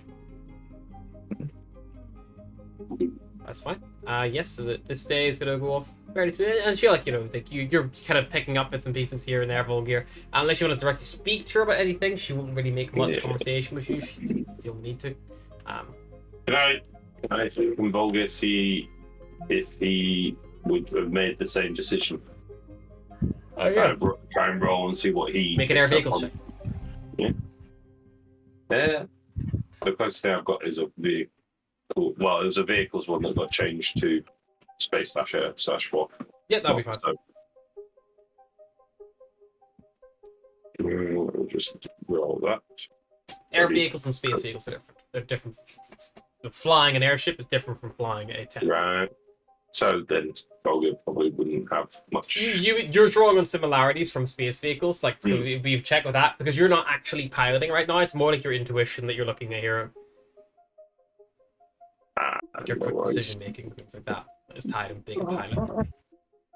I would say I would roll, but I can't work out how to use roll. D&D build. For some reason, everything's drawing at rolls are not. The heat. Blame the heat. Blame the heat for everything. I'm blaming the heat because I can't work out how to roll for the why I look so proficiency. pink. You can turn your white balance on, but I tried. I lit up like a beacon. Your white balance, not your exposure. Yeah, but then my exposure changed. you Nice and cool. So if you click on your proficiencies and languages, a pop-up will come up, and then if you go to tools, you got you should have vehicles and space, Oh, and then then you just click beyond. click beyond 20. That's why I couldn't find it. Oh, and I've got something doubling up. Doesn't roll for you though. It would be a Let me check real quick. See what. Is it assigned to? I think it's assigned to your dex. It's a dex check with proficiency, so the same as probably your acrobatics or stealth. Anything you have proficiency in with stealth with dex. Yeah, so if I just do that and then add 5, I'll know. Well, that works. So it'd be 25. Yeah, you would make the same call. Basically, what she was doing is she's looking at your direction of travel, not tomorrow, not the day after, not the day after that. But she realizes that you're having to take a right turn eventually, and she's counteracting that right turn in the hope to kind of like cut the corner. So it's a gamble. It's a gamble, but you know, it's at this distance, it's correctable. You know, even if it did go wrong, you'd still make up lost time. You know. Okay. Okay. Eventually, Kaelin comes back, takes the wheel. She notifies him what she's done, and then advises he stays with it. And at that point, the navigator, Thalintra, goes like, kind of comes over with her new charts and things, like rechecked and things. He goes like, "Oh, actually, I think if I know vector, as long as we don't hit anything bad, we should actually get there a little bit quicker. So all worked out in the end." Cue the storm. Cue the forest. Because it hasn't rained yet, has it? It has. No. Yeah, it has, yeah, but it's I very, had a very storm. faint. Like it's not like a storm. It's like Just like a chill little rain. I'm guessing then she goes around checking on stuff. yeah, she checks kind of like each person's equipment, job, and she just, you know, checks if they need a break, like relieves them if they do, and takes up their post, and kind of like just floats around and makes sure everyone has support if they need it, or, you know, double checks things that maybe have been missed. Fair enough. If you make enough to talk to her, she'll make enough to talk to you. If I don't go out my way to do it. Yeah, if you don't go out of your way to ask questions or make small talk, she's the same. She just does her job with you there. I will ask after she takes up like the second or third position. Just do you know what you're doing with pretty much everything on this ship? Can you take anyone's role? I could, if needed. Doesn't mean I'm the best at anything. Jack of all trades. Indeed. Not captain- great at everything, but can do anything if needs be. The captain, I would say, would be better at me at kind of filling in any role, but better to keep them flexible. They're needed for other things. In regards to, you know, keeping lookout, I'm not the best, but I've got eyes, you know. If Nendir's around, I'd rather have Nendir on the lookout. It's about keeping your aces in places. I wouldn't, for instance, put Lyrillith on the gun. Not that she wouldn't be capable. I've seen how she can sling spells and things, but her strengths don't lie in that area. That makes sense. But would you still have your gunner as your gunner, even though that they've got the wrong ammo? Ammunition aside, Erevan's a very good shot. He's not the... Perhaps the correct term is... When we are on land, Erevan has issues that he likes to forget. So when we're buying supplies and things, I should have double-checked his orders before accepting him on the ship. Partially my own fault.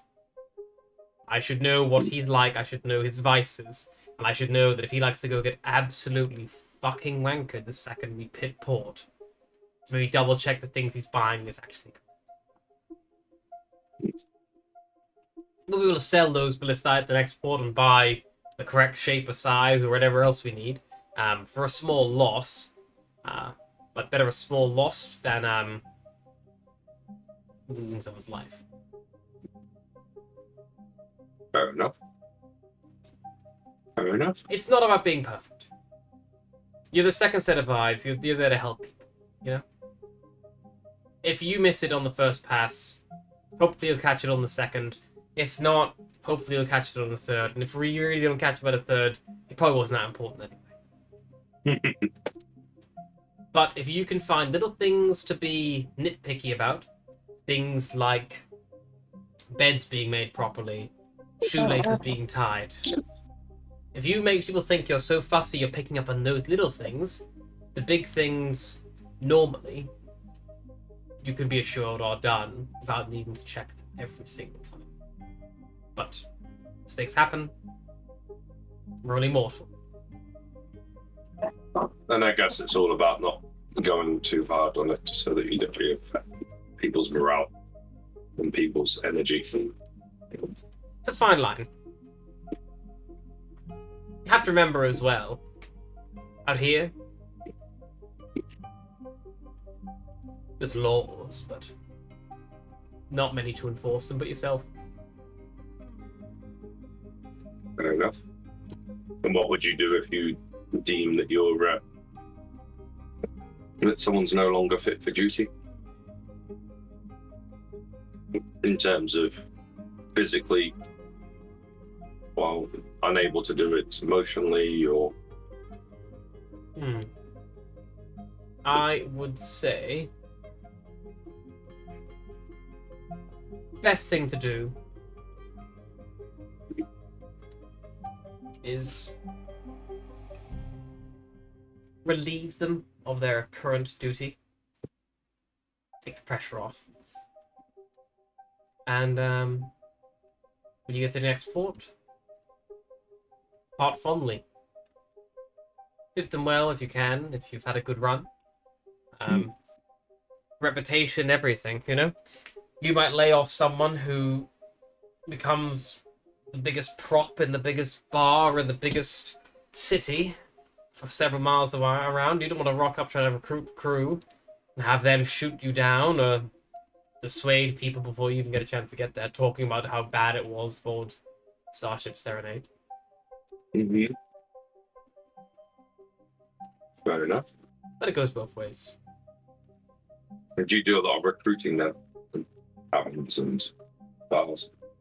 We don't do much recruiting, not really.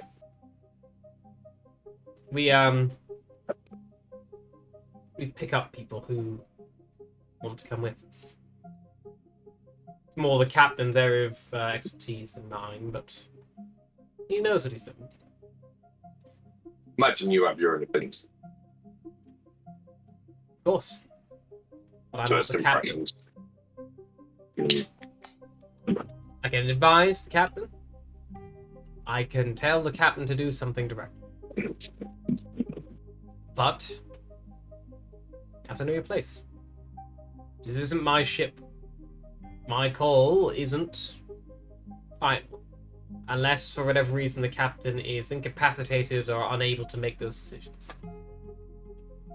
Which means most of the time, every decision I make, every call I make with my judgment, can be overruled. I still have more power than the rest of the crew, yes, but the captain says goes. How it is on ships. And that's why mutinies exist. If enough of you think the captain is wrong, then you don't have to listen to them. I hope we never have to deal with one here. Wind Rider is, they're very kind. I think it'd be foolish to even assume that a mutiny would be close to at hand. Well, from what I've seen, I can't see why, but you never know. That's why it's nice to not be recruiting people, because when you're with people for a while, you become like a family. You know everyone there. The risk becomes lower. when there's new people sniffing around or people you can't really trust, sowing deceit and things, that's when things can get a bit dangerous.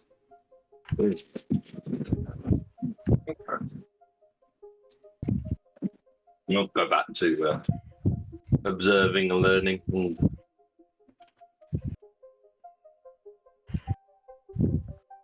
keep going. Fair enough. Try I and do pick up have a little medical things. scheduled later. I'm going to ask you, don't come in.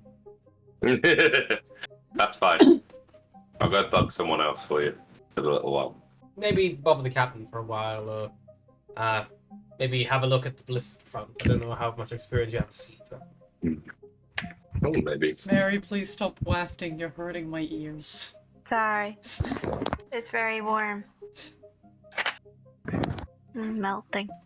Ryan's gonna go wafter. Oh, He's ran oh, away. he's run. He's gone. No, he's gonna get me the fan, I have a notion. When you angle yourself perfectly, the like top of the microphone lines up with your chest, and it looks like you just have like one thick tuft of chest hair. I wish. Right. Can you hear the fan? Nope. No. No. I'm surprised you guys haven't picked up on my fan. I've got a fan pointed from this direction, a fan pointed from this direction. You probably got a bit of a pop filter. I don't have that. Yeah, you do. Stop. Yeah, I don't It's know the if same you've reason seen if I my- go, you don't get Yeah. as like Oh. wind rustling in your ears, like you would on a mobile phone, like a windy area. Every time you fan, Mary, I went like this. You should just I test didn't it. see me. I like big sweater physically Get pouring. Mary a pop filter, Ryan. She needs one. You No, I one. got her a fan. I got her a fan. An actual fan, not a crappy handmade one. Look, we only have to put up with this heat for like another couple days, and then it'll be windy, wet, horrible, and we'll all be complaining about it. I Take kind me of back. Apparently, it's lasting for 2 weeks. Yeah, I'm about Great, to say. excellent. I'm Oh, about to say, if this carries on for another 8 weeks, I'm gonna have this. Last year, I went on my festival thing, and it just it killed everyone. I don't want it to do that again. June too. buy The air last heat conditioning. wave was in August. buy an air conditioning unit. Yeah, they're 250 quid, Sorry, it's and they- already been your birthday. Sold. and Go it to goes. B&M. It's one of those ones that 40. jettisons itself out the window. So Go Good. to B&M, buy a fan for Fuck my 40. neighbours. just do it outside your door into your hallway. Any of your neighbours walk outside, they're fucked. Right. Anything else today? Is I there think- like a water supply or something on the ship, or is it just like water pouches? The ship has water barrels, yeah, like a stock of them, enough to do the journey. You were all stocked up before you left the Lone Nara. As long as you get there in time, there's no risk of running low on supplies. So there's enough food, Cyrus- water, Is booze. there enough for Cyrus to take a sponge bath? Just to get the soot and the grime of the engines off him? Yeah. Also, in days like this where it's raining, the empty water barrels taken to the top deck and they are collected.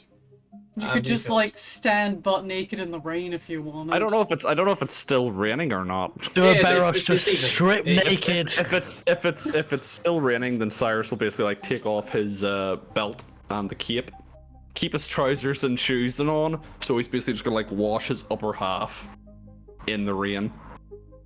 Maybe has a bucket to the side of him so that he can throw it over him. If Astra gets to sleep, she can create water, so. No. I can't create water. I can create a bonfire, which is kind of the opposite. Can boil the water. We can Yeah. have a nice hot bath. I think whenever like it gets to kind of mealtime and stuff, Beros will specifically drop an ale next to Volgir, and then just give him a nod, and then go back to wherever he was sat. Befriending him like a nervous rescue dog. Have a Please don't look. give rescue dogs ale. Have a Bad nod, for them. and then go for the air. Why not? not poison, I swear. Right, go for it. And then we'll just go back to. It'll probably be sat with Atlas. Still There's giggling probably- over stupid prostitute names. Cyrus comes down. He's probably still a bit wet, but he like joins the table. You're damn. I'll probably lean over to Atlas and be like, "So what prostitute name do you reckon Cyrus would take? One horn? More like wet horn right now. Well, wet Cool. horn sounds sexy." Excuse me. Your prostitute name. Might. Isn't there a way to work those What? out? It's like your first pet and the street you lived on. But mine Yep. doesn't work because I never had a pet. Unless my brothers count. But then it's just my brother's name and that's uncomfortable.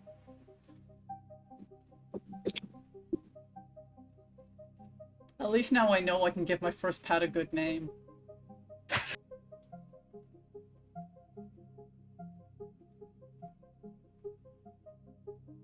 I mean, we could just call him the Rage Machine.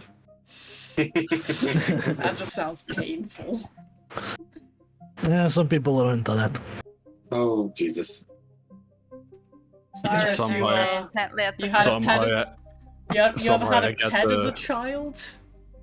somehow I get the feeling that Lena Ajax is not a good prostitute name for a man. Hmm. Ajax has potential. Ajax off.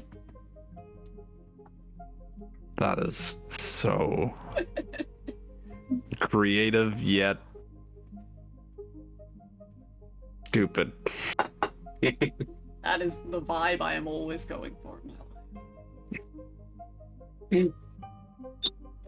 Why Seriously, are though, you check some of thinking these of out. prostitute? Oh, She like there's a slides book. them across the table, opens it. It's like, I'm a personal fan of a lot of vagina. I think it has a lot of creativity. Some of them are a little, eh. Pussy You've been- galore, octopussy.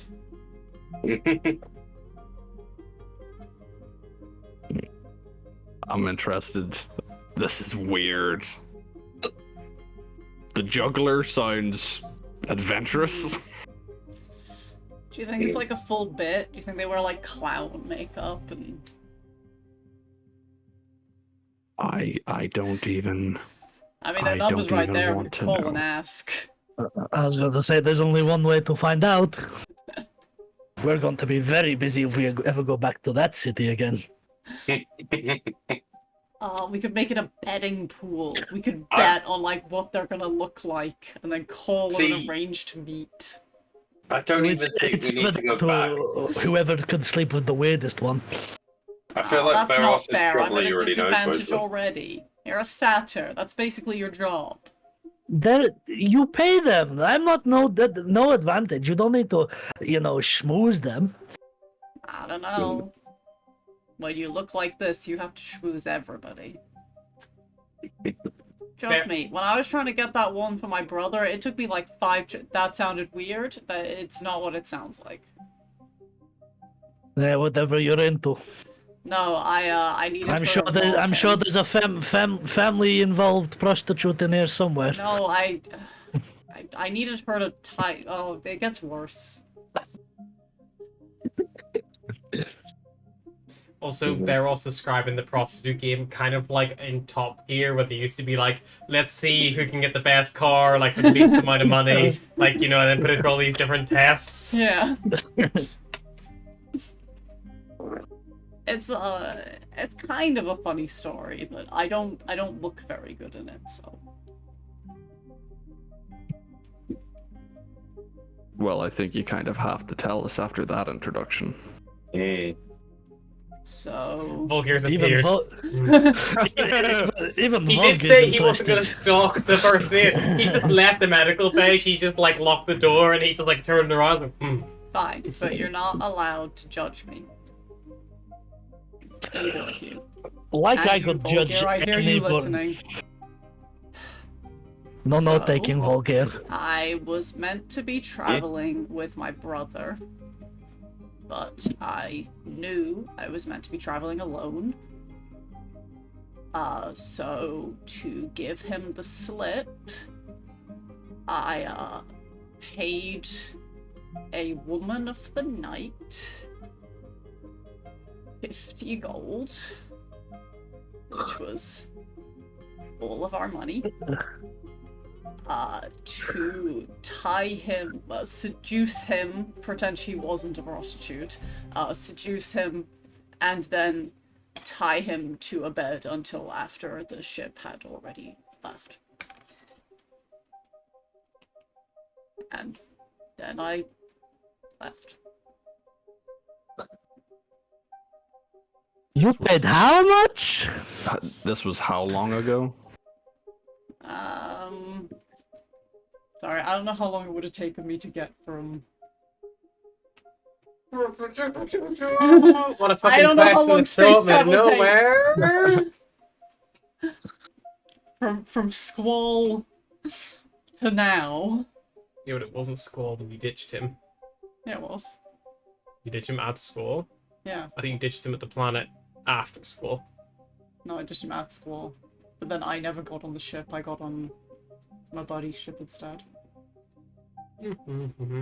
We all have a buddy that smuggled us across the universe. I'm not smuggled. I got papers. No, I smuggled. Wasn't smuggled. I just He's a traveled. decent citizen. I'm like, I got kindly dropped off by the people who mutilated my ship. Well, we can't all have our That's own nice of ships. Eros. Some of us have to find friends to get off our I home world. called in a favor with a merchant. Some of us have to find friends to get off. Some of us have to get off with friends. Hard knock life. Right. Eros is just questioning why you paid 50 gold to a prostitute who probably would have done it for one. They never gave me money before. I didn't really know how much it was worth at that point. Was this relatively recently, or is this like a Yeah, prank? this that was you before I got to Olinar. Well, that answers a few questions. That's the guy who you offered to kill who's looking for me. It's my brother. Yeah. Or Right. I assume he's looking for me. If he's I not see. already, if he's not still tied up, 50 gold, I'd do a lot more than just tie him up. Oh, I poor thought you Micaiah. were being hunted or something. I mean, I am. Yeah, by your brother, who's probably just more than upset with you. It's not like he's going to do you any real harm. Micaiah will do whatever it takes to get me back to school. He So is he's- charming and dangerous. He's very trained. He's trained he's to be a just- messenger for the gods for the past 10 years of his life. It sounds like I'll get along with him swimmingly. But he's just trying to bring you back home. That's not the worst thing in the world. If he takes From me what I home, heard, it is. if he takes me home, I can't do what I need to do. And Which is... if my parents find out that I left by myself, then I'm never going to be able to leave my house again. I can definitely get behind rebelling against your parents. But what is it you need to do, and why can't your brother help you do it? Squaw is dying. It's being choked to death by pollution. And I need to fix it. And I have to do it alone. I don't know why. I couldn't explain to my father, not to him. Have you ever felt like you needed something so badly in your life that if you don't get it, you might as well just not be here?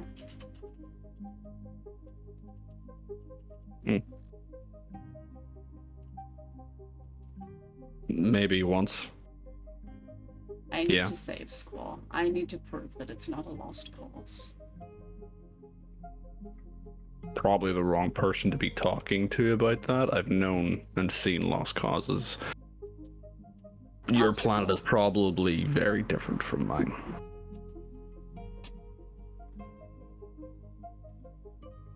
I believe in it. I don't know. It's... If the gods weren't silent, I would say the gods are talking to me. It's like I feel it inside my soul. Like, I know you don't like that talk, I believe, but this isn't the gods. This is... I don't know. Something else. Something in me. Astra probably look up at that stage and be like, I get that. Look, doing something for yourself because you want to prove that you can do it, I can get behind. If you believe that the gods are pointing you in that direction, I'm not going to say you're wrong. And he kind of like glances over at Astra. But from my personal experience, it is a matter of if you want something done, you have to do it yourself. And you have to be strong enough to follow through with it.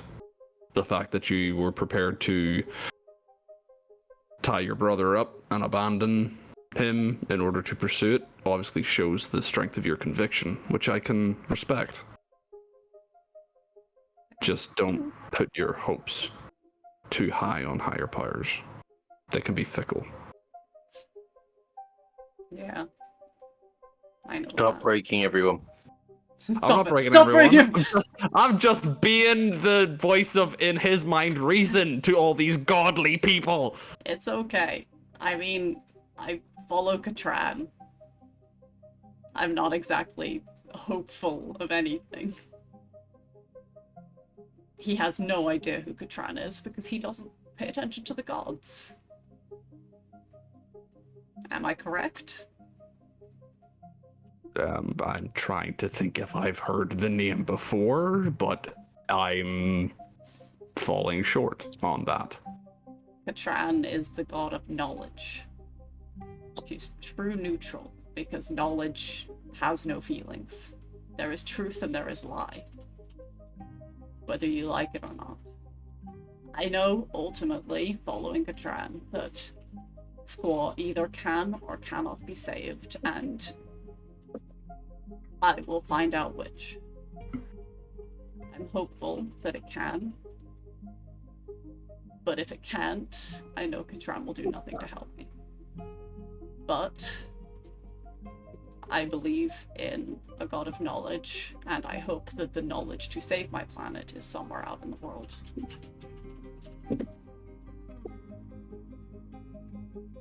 There must be For someone, you. right? For you, I hope you're correct. And worst case scenario, I've got a really cool story to tell when I get home.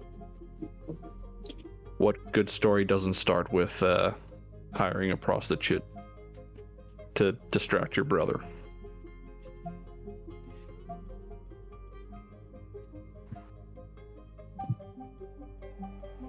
When he comes for me, he'll go after you guys. And he'll tell you whatever he thinks you need to hear to get you to turn against me. I hope Not if I stab him first. I hope that you'll, I don't know, believe me.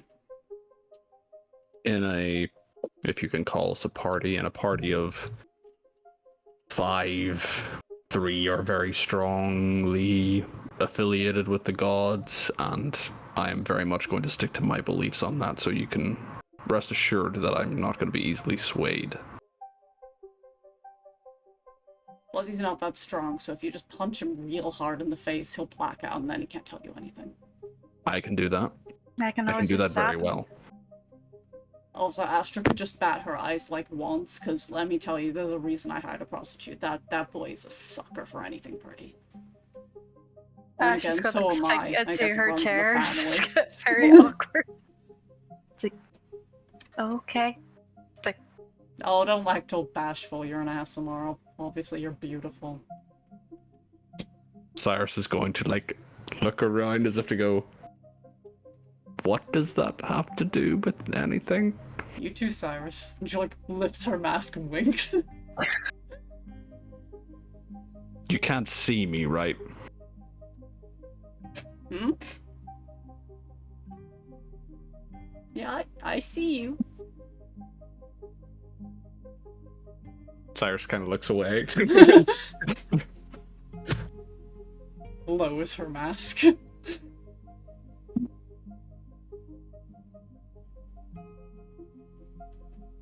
Very sheepish and will like just like look And into the her bowl. ASMR never made eye contact with me again. And I thought I was bad as a satyr. Yeah. Blame my family worshipping Saparna. There's Faye in me too. Yeah, those Fae are horny bastards, the lot of us. It's not my fault everyone's horny. Especially Cyrus. Especially Cyrus. That muscles, that one horn, God really gets a guy going. I feel like Cyrus is gonna Atlas cross reaches his across- arms and turns away, but as he does, like his muscles twitch a wee bit, just accidentally, and he's like, Alice reaches across the table and kind of like grabs his horn, just kind of gives it like a joking little shake. You're hilarious. Well, I if don't think adventuring doesn't something- work out, you can always put your name in the book. Oh, sure, yeah. And I'll come visit you often. Yeah. I'll be right beside Ben jacking off. I think he's already in here, actually. I did, page Leaps 14. backwards. I thought of a name, but I don't think Astra would have the nerve to say it. Ah. Roll a check to see if you can gain the confidence. I don't know what would check that that even would be. Performance, maybe? Charisma check? Just straight up charisma? Sure. I'm saying you can make checks now. Harry's been Aye, like she's it not saying anything. Nah, feel like she she lost looked her up nerve. She shies out. She looks up and stickers to herself. My passive perception's at 11. I'm not gonna see that. Mine Or is 13, sorry. 17. Atlas might catch the snare. I feel like if someone like looks over at Astra, like glaring at her, she kind of points to the horn and makes a flappy wing, and then just goes back to what she was doing. No one can understand it, Cornet. but Pip goes, The wind.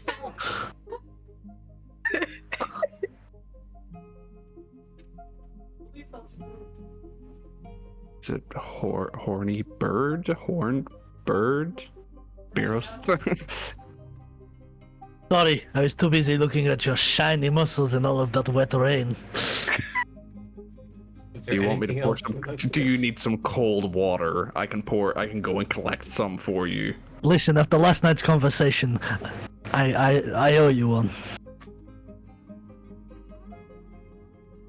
What? What? Big, grumpy, broody angel boy gets shy.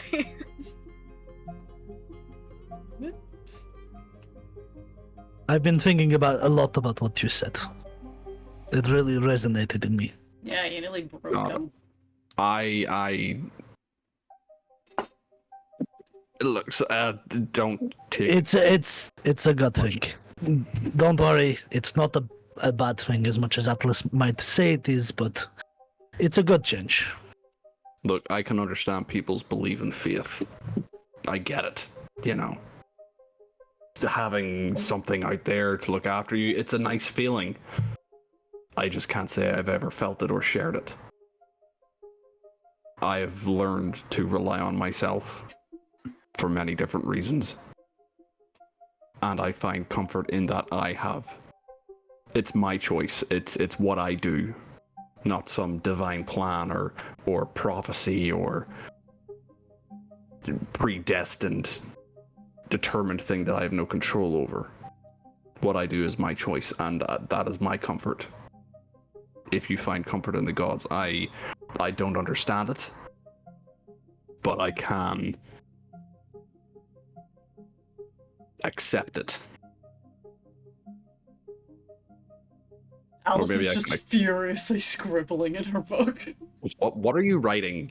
Why are you always writing? I like to take notes, Why? in case what you're saying is important later. It probably isn't. Well, yeah, but you don't know if something's important until later, so might as well note down everything, and then everything that isn't important doesn't matter, and everything that is important. When you say everything, what? What do you mean? Everything that I observe, that I see as relevant. Sometimes it's completely inane, like, Astra has a low spice tolerance, which you would think was completely pointless, except yesterday I made a curry and I deliberately set aside her portion before I spiced it, and then I spiced her separately, and therefore she didn't burn her tongue.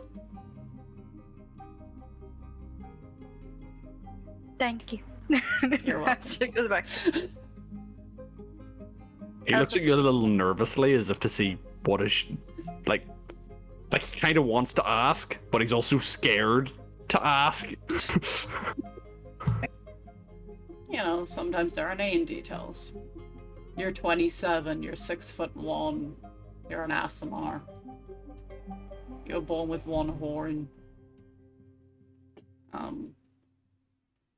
You know, things that people could tell very quickly by looking at you or asking basic questions. Just double check, because I don't know if I missed anything or walked off. We're all in the same place, aren't we? Yes. You've all grouped up, I believe. Yeah.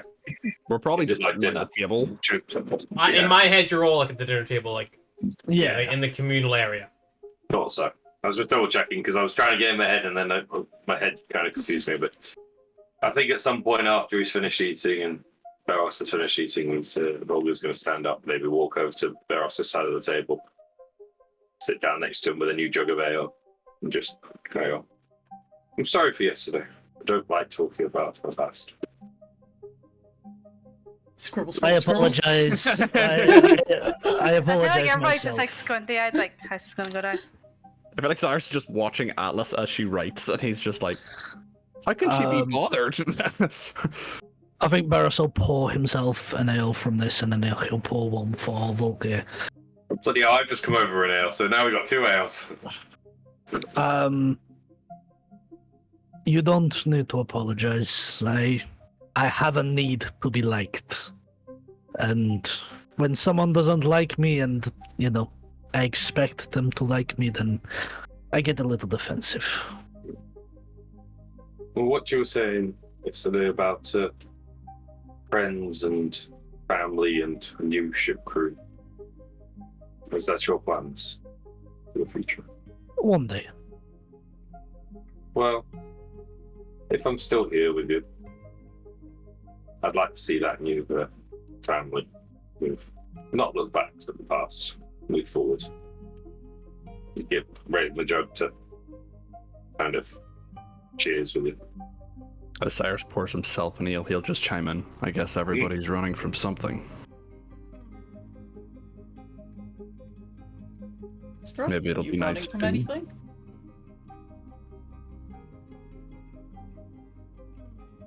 More running to something, wherever that something may be.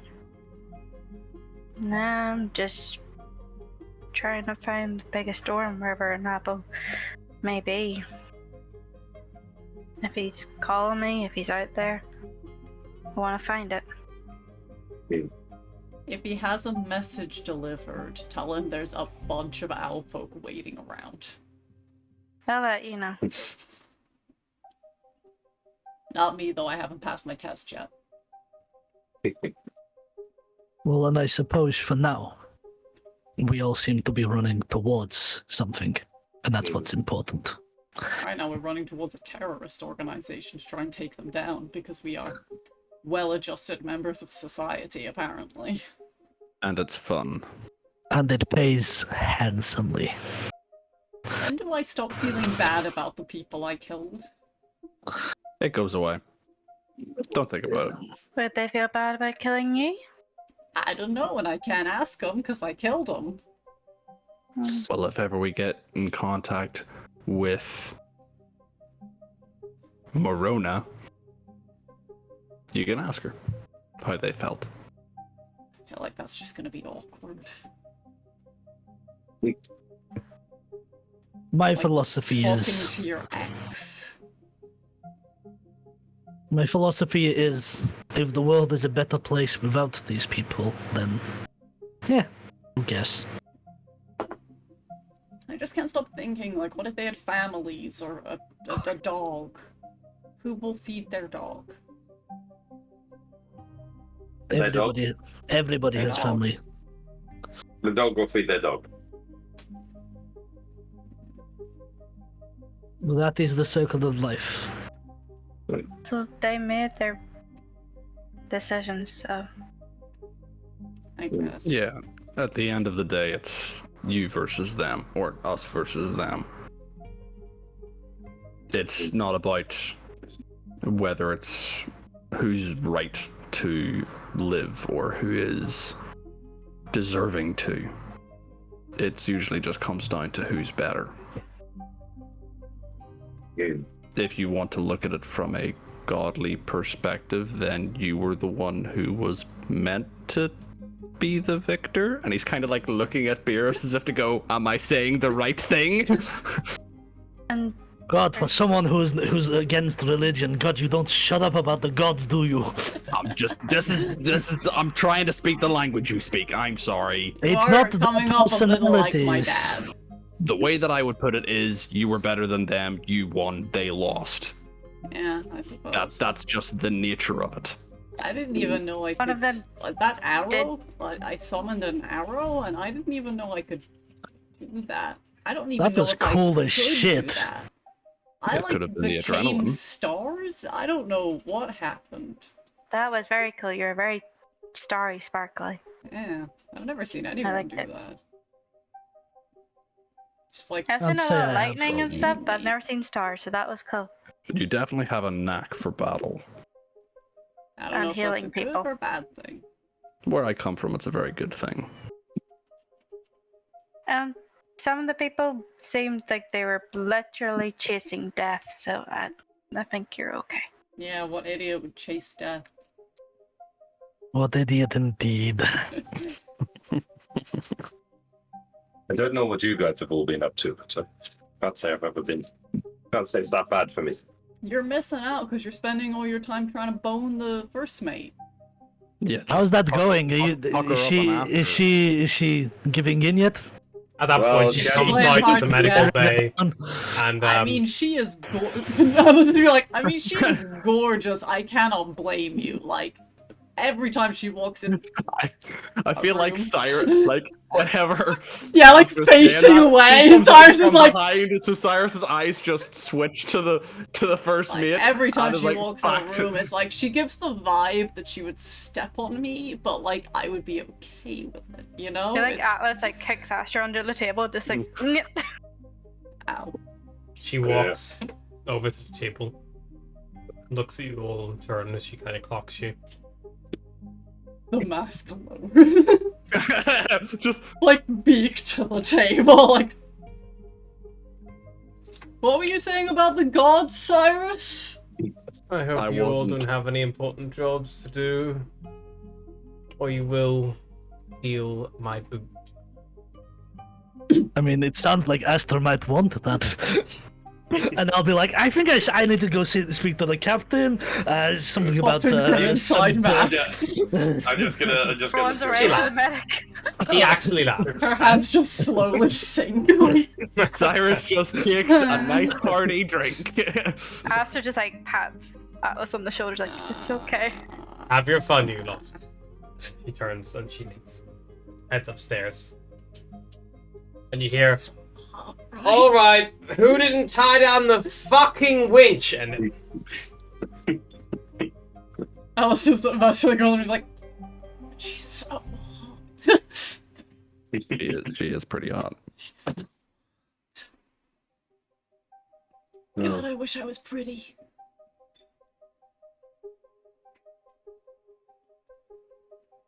Well, I'm gonna finish. I think Volga's gonna finish up his ale and go back and go see what's going on now. That give it a reasonable amount of time so it doesn't look like he's just immediate. And you come on deck and you see that she's with Eridan right now, and they're currently tying off the ship's big. An airship doesn't have an anchor. It has this huge, anchor long grappling hook on a winch that falls down and latches onto like a tree or the floor or whatever it can like latch onto.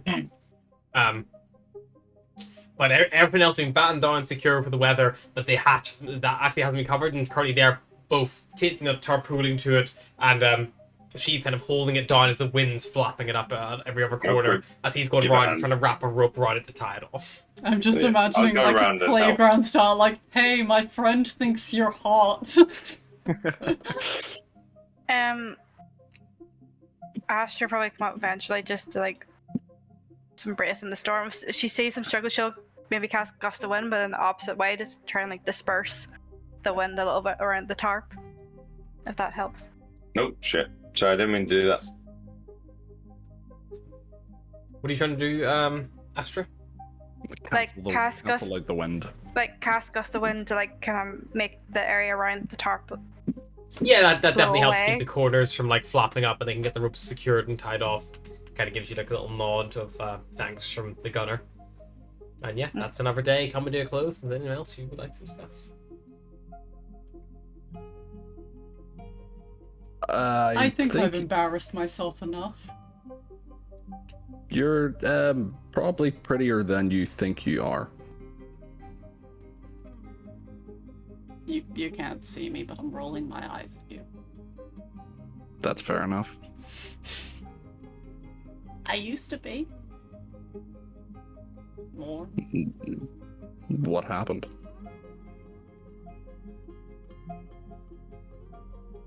I didn't grow right. I got sick, and when I started having to wear the mask full time, it all kind of fell apart. Or at least that's what my ex left.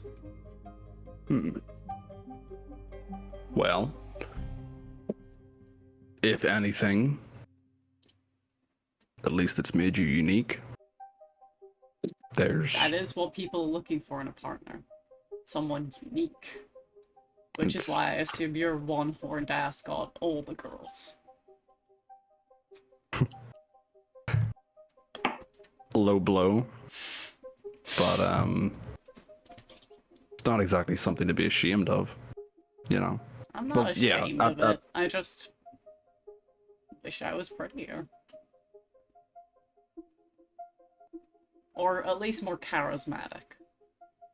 I feel like from a distance I know everything to say and I can understand the situation perfectly, and then the second I'm face to face with someone I suddenly forget how words work. That's just getting flustered. Everybody does that. You know, there's strength in being different. You know, if you accept it, then when someone passes a comment or looks down at you for it, it won't bother you as much. You know, make it a shield instead of a weapon. I tried to make against you. mask buddies with the gunner, but he called me weak. Yeah, he's a bit strange anyway. I thought we could bond over it. Yeah, but He was everybody's not happy different. about it. The right people will see you for what you're worth. Sometimes it just takes a little longer to find them.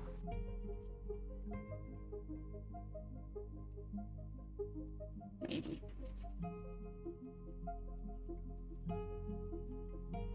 And probably with that, Cyrus will like give a nod. and head back up to see how everybody else is dealing with the tarps. Perfect. Tarps batten down. Another day comes to a close. I'm getting a day closer to my brew. A new day will rise. Before then, let's take a little break. A little breaky break. A little breakity break.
3, 2, 1. A new day! A new role. The navigator. Navigator's check. Something, navigate. Bless you. 24. Let's see. 24. That's a good day. Being the day's travel. We're gonna get there so fast. We're gonna get there so fast. We're gonna kill all Moving around at the terrorists. speed of sound. Whatever the rest of the Sonic lyrics. As Alright, long as the engine doesn't blow up. Before we had the twins, the Asimar boys role, let's have the non-twins. The ship boys. The one who talks too much and the one who talks not enough. Let's have Vulgair roll for on-ship, and let's have Beros roll for off-ship. D100, please. I'm gonna start referring to you two as Sound Damn! Islands. Bang! 100! That's as high as it can go, baby! In a good or bad way. Wow. Oh, so close! It So close. was almost the perfect Oh. roll. You got 169 the same day. You would have just instantly arrived at your destination. That's just what happens. It's a 1 in 1,000 chance. You are greeted today by the rain has eased off the night before. As you kind of like set out this day, and as you continue traveling on, you make good pace. Kind of cutting low. You see you lose a fair bit of altitude, kind of cutting down near the treetops themselves as you are traversing along through Punsa Heath, which is this kind of like outcropping peninsula that juts out from one of the main continents here. And as you are traveling along, you probably are traveling for about 6 hours or so. Nothing strenuous or albeit bad happens. But the clouds begin to turn dark. Not dark like the light rain from before. And Astro, I think we got your storm you were wanting. yeah, the air begins to turn cold. Colder than normal. And the winds pick up. The captain and the first mate both go to the helm to assist the pilot, the helmsman, Kalen, because the winds pick up so much, they hit what would be for us 45-mile-per-hour winds. It is a full gale blowing across the ship. You hear the captain, who, as this happens, you watch as their autumnal Eladrin form, which they take on, turns to that of cold and blue. You see their form shift and change with the environment. You watch as what was previously strong arms, wide shoulders, begins to slim down into almost like a meekness, into like almost like a very repressed kind of like stance, and almost unsure nature of themselves. And you watch as the large, previously quite strong, muscular pecs kind of fall and droop and sag into not moobs, but into a pair of what would be referred to as boobs on a female. Tits. As they seem to almost change their perceived external gender. And as they do, they look around and yell, "Well, this storm isn't gonna pass easy. Right. Moonshadow, get everything secured. Make sure everyone's bolted down. We can't afford to lose anyone else. Not again. Let you have a job, please get below decks." And the previously confident and calm and very reassuring captain kind of lets out their sad and more unsure side of themselves. I'm gonna go below deck.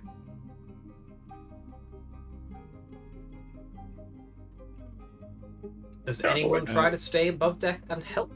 Can I try and help? I want to go to the, I'll the attempt to help. navigator and be like, I want to help. Can I help? Sure. You go to you go find her, and she's there. And you watch. She's like got a variety of her influence out, her maps out. Cylindra's definitely looking a bit panicked as well. And she's like, yes. If you could just, we're trying to find a way to get low enough to get out of this storm. We need to find somewhere that's going to shelter us from it. There's not much here. And she slides the map kind of between you two, and you begin looking for a an area that will cut through and basically reduce the difficulty the storm may possess. Okay. This is so although you're rolling for on-board and off-board checks, because you're in an environment, that means the weather is still always a contender. Unfortunately, a thunderstorm is rolling in. A cold, hail-bent thunderstorm. Is this because we rolled a 100, or is it just happening? Anyway? It just happens because weather's Okay. around it. Depends. I roll. You guys control your little on-board and off-board. control I everything, control so, the yeah. weather. You can't control the weather until you reach a certain level. Rude. You can. But yes, so you're kind of like helping Thylindra. Barros, what are you doing? I suppose I'll just start attempting to help tie things down, and I'll try and follow suit to kind of any of the crew that kind of help him out physically. Yep. What you probably I feel like times a lot of stuff was tied on the previous day because of the little like the brief onset. All the tarps are kind of still in place. A lot of stuff's already battened down. It's maybe not as secure as it would need to be if the wind's this strong. But while you're helping where you can, and Atlas is helping with the map, you hear someone scream from the crow's nest, and you look up and you see hanging by her safety rope, Nendir, which is a rope tied to her waist, and she's fallen about 15 foot down from the top mast and is just like swinging in the wind, being battered down. It looks like she was trying to tie off one of the top sails, and then slipped on a bit of the mast. And looking up, the area is getting so cold.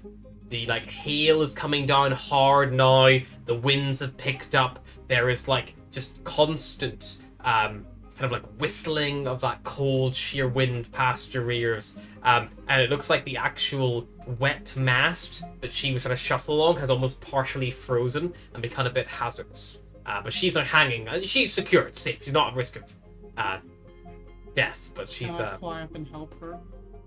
yeah. If you want to stop helping with the navigation, you can. Yeah, no one else can fly. Okay.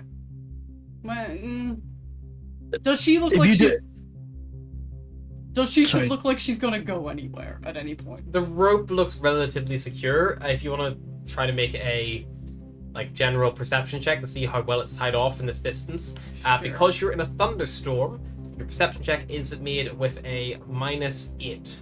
Okay. It's basically a flat roll for me. An 11.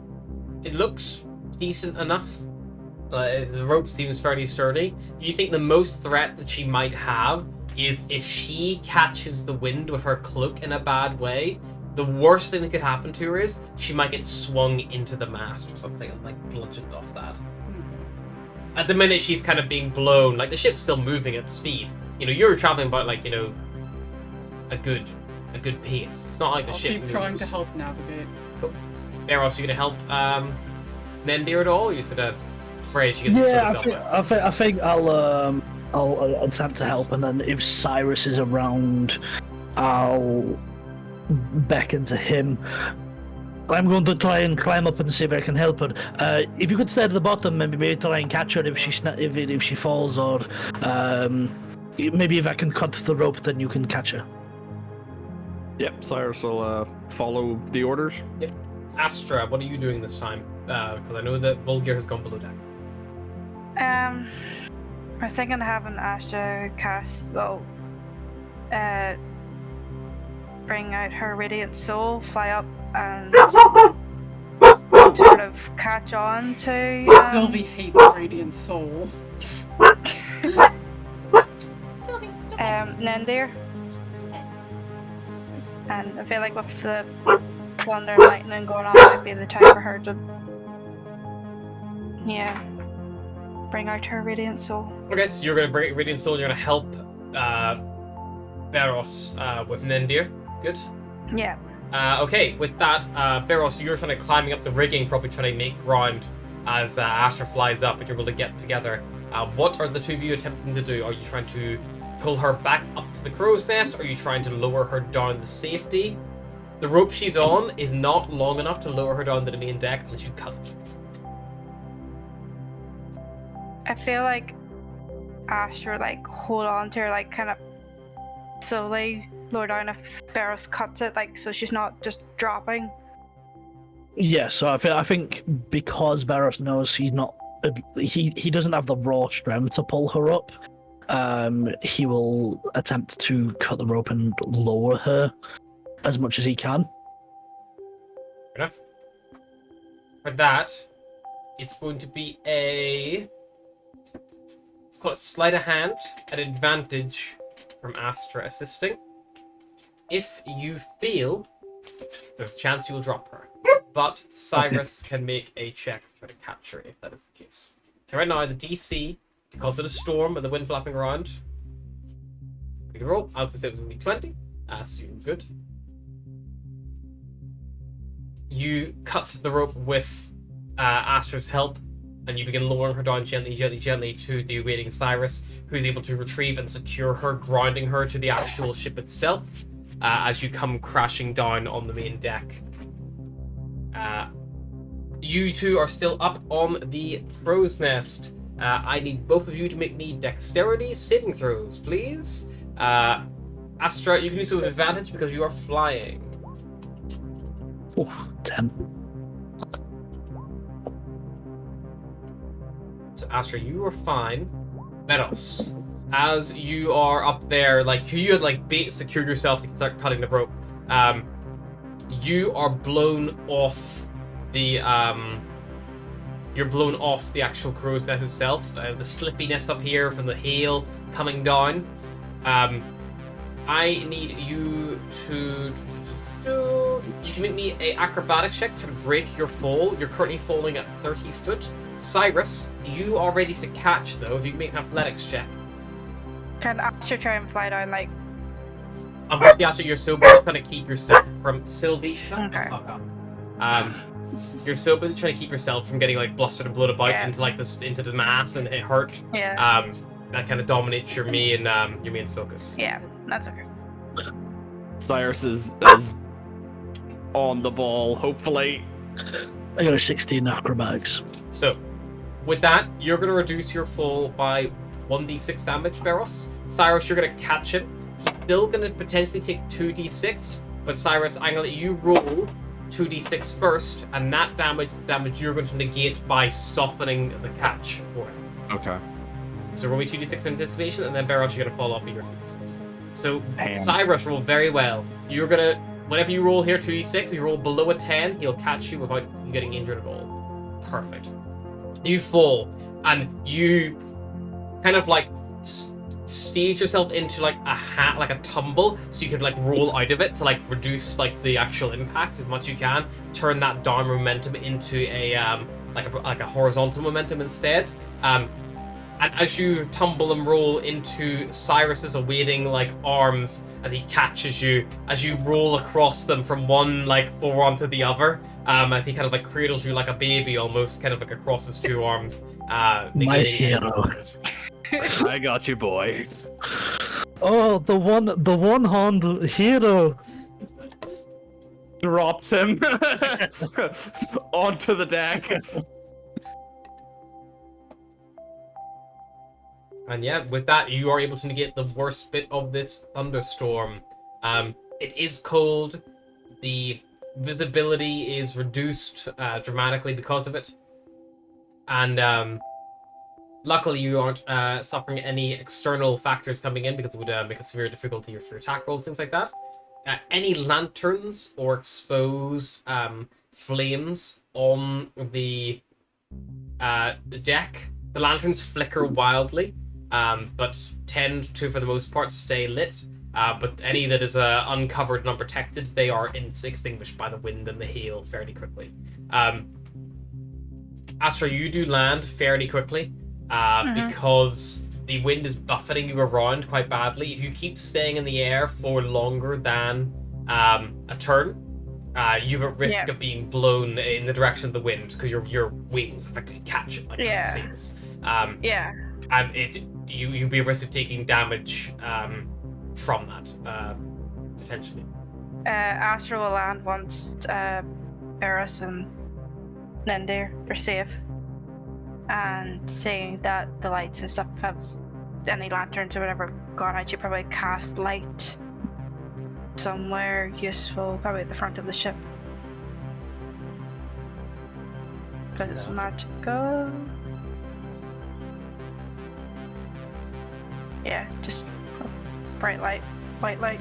Yep, like guide you through like Rudolph the Red-Nosed Reindeer. She might actually put it wherever the lantern was at the front of the ship. She'll put it there instead of like the actual flame. Yeah, you replace the actual like the flame with a chance of getting blown out at any moment. And it kind of gives a little like luminescent glow in the thunderstorm before you, and you see the arcs of lightning crackling down in the distance. Let's see. Can I get each of you to roll me a D100, please? All of us? All of you.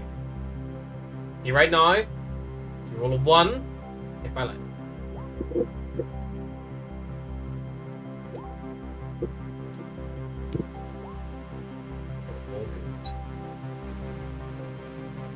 Good. The lightning lands far enough away from each of you.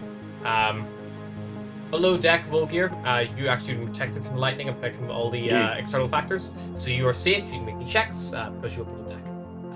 Luckily, the storm is not bad enough to impose any damage or danger below deck at the moment. If there was another external factor, that might be a different story altogether. But luckily, you didn't roll for any bad shit to happen.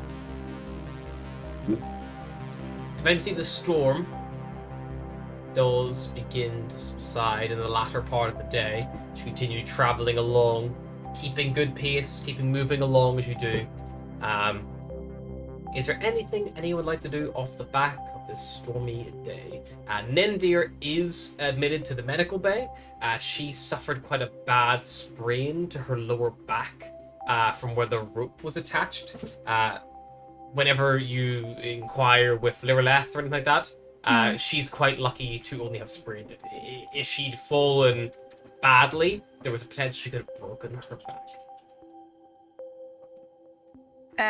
Astra will go down and see if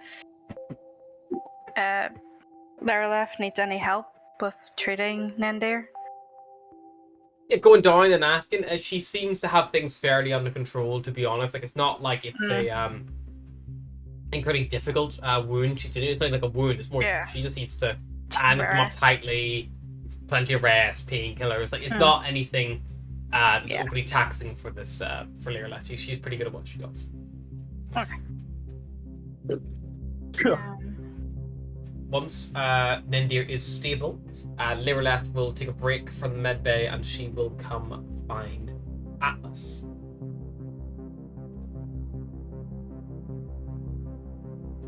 Sorry, I early was a bit crazy with the storm so early in the morning. But I told you I was going to give this a go. Could you take off your mask a moment? And does it? Takes off the mask. She takes a quarterstaff, waves it in the air, and you watch as she does so, the air kind of almost like begins you hear the sound of when you whip a stick for the air at speed, you hear that that whip of it. But despite she moves it very slowly, you hear that harsh, fast whip. And if you watch as the actual air sucks in around the head of the staff, and she points it towards your head, and it clings to your neck and then folds up to your full top of your head, and is very much like an old astronaut. astronaut glass dome bubble around your head. And it kind of like it where the air at the minute is dark and a bit murky, or any imperfections that might be in it, the air around you is clear and fresh and pristine. So it almost like a little haze where it transitions out. It's not like a glass dome, like it's not perfect. There's definitely that little haze kind of going through. Does it help? You are breathing fresh air. The freshest you've had in a long time. Ever from my shitty smoke planet.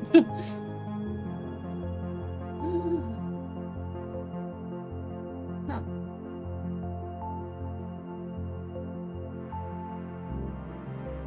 Goes to poke the bubble. You pass through it. It's not a physical restraint. It's just a spectral globe filled with this fresh air. Punches her face. Laughs. Yeah.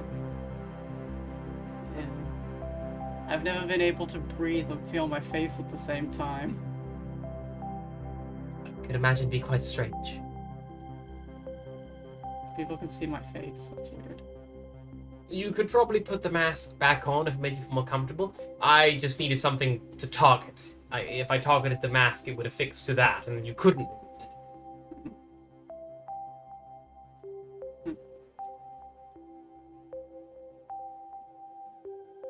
Thank you. Okay. It should last until this time tomorrow, or unless it is dispelled. But I don't need to concentrate on it. It just persists.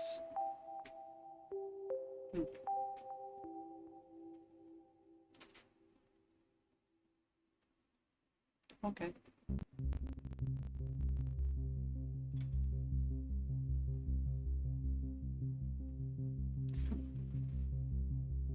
After the storm kind of subsides, can Astra make like religion check to see if she can Was that you, bro? sense an apple? Just putting the feelers out. Go for it. New storm, who this?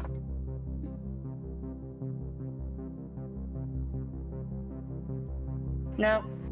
She's shit religion. I need to bump up her religion.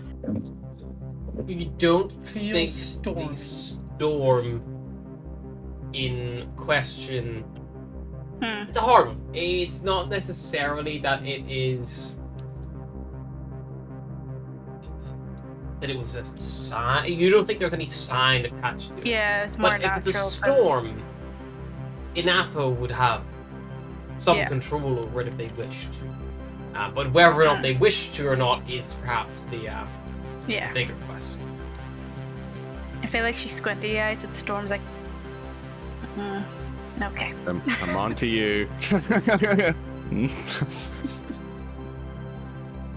Yeah, I think Cyrus will just be on deck, like anything that is any orders that are issued, like double check that, or can we get rid of this excess water? Anything that he's like told to do, he will just assist anybody or do it himself.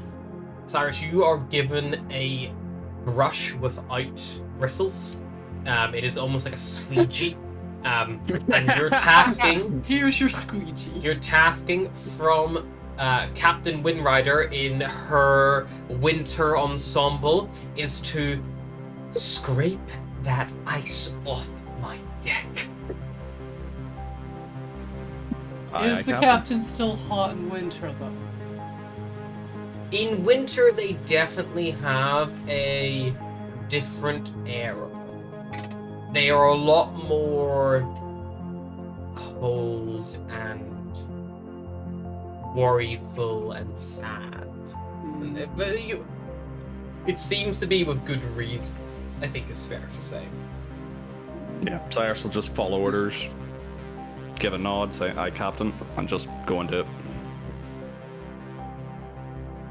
And as the storm wanes and fades back to more calm skies, you travel further and further over Punsa Heath.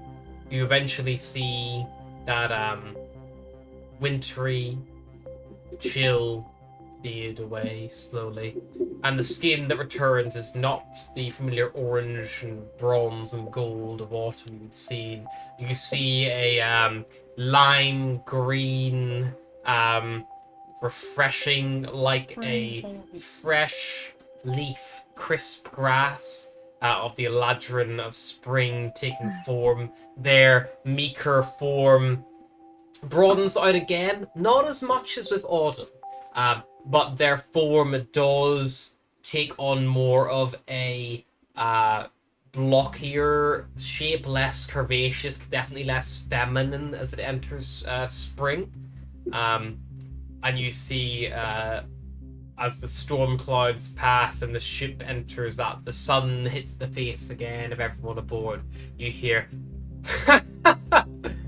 ah, oh, thank heavens.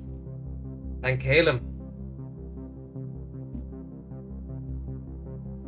Everyone's still good? Aye, Captain. Aye, Captain.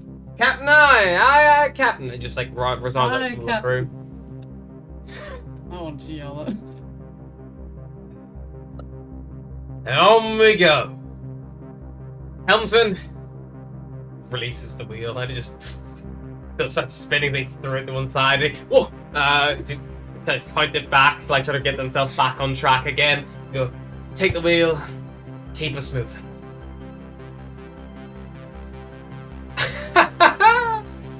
Oh, it went so good. Oh, that's a relief. Right. Liraleth, darling, can you hear me? Can you hear from below deck? One moment. Eventually, coming above deck, you see Liraleth again, and she just kind of goes, yes, Captain. What can I do for you? I think we've all deserved a little respite. We've been making good time. We just survived a horrible storm. Get our lovely Thalindra to chart us a course to the nearest nice patch of water and touch down nearby. Not the ocean, maybe a river or a lake, somewhere in that forest below us. And we'll find somewhere we can enjoy ourselves. A little break from the skies, I think, would be welcomed by everyone after the experience. I will go find Thalindra at once. I believe she was taking her rest. Indeed, no rush. Perhaps tomorrow. Perhaps. The captain then goes about the business. It wasn't for anything for you to discuss or hear, but it was just loud and present enough that you would have taken.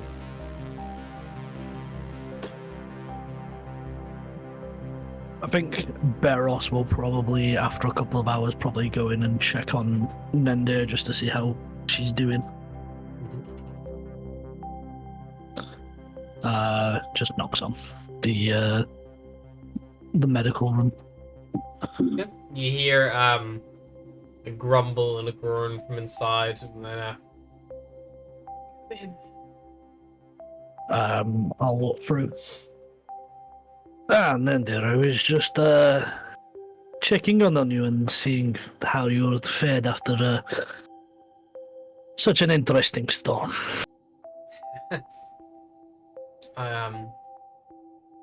I was trying to tie off for some books. It was silly. I didn't expect the wind to come in so hard. Caught me off guard. I'm It fine. happens. I'm a bit embarrassed, really. I'm fine. It'll... Bad bruise, I think. Did your books survive? I think so. I didn't get a chance to check. I can go check if you give me a list. Sure. I don't think I know them all off the top of my head, to be honest. I was currently reading The Minotaur and the Giant. It's it's about this, like, real young, unsure of himself Minotaur who's trying to find his way on the strong homeworld planet of his, and how his father wants him to prove himself. So he goes out to find and kill a giant, and then when he finds him, he realizes he can't do it, not because he's not physically capable, but because the giant's got such pretty blue eyes, and they fall in love, and then he brings the giant home to his father, and that's kind of as far as I've gotten. I think that him and the giant are either going to kill his father or fuck his father. I'm really not sure, but it could go either way. It's with that offer, I mean, like, a gay threesome is really not off the cards at any point. But the incest would be a weird twist for him, to be honest. I mean, it might be, but whatever you're into, I suppose. I'll go find what fuck box you have survived. Please. And Beros is going to read them before giving them back. What is this book? And I'll go and see how many books actually are up there. Make a small list. You hadn't been up there before, to my knowledge, to see her full collection. There's still a good, like, 30-odd books up here, thereabouts. It looks fairly full. I mean, like, you would struggle to fit much more in. You do manage to find her most recent reading edition, if you'd like to bring that with you. Sure, I'll bring that one, and then I'll just grab a random book. Yep. And I'll bring them back, knock back on.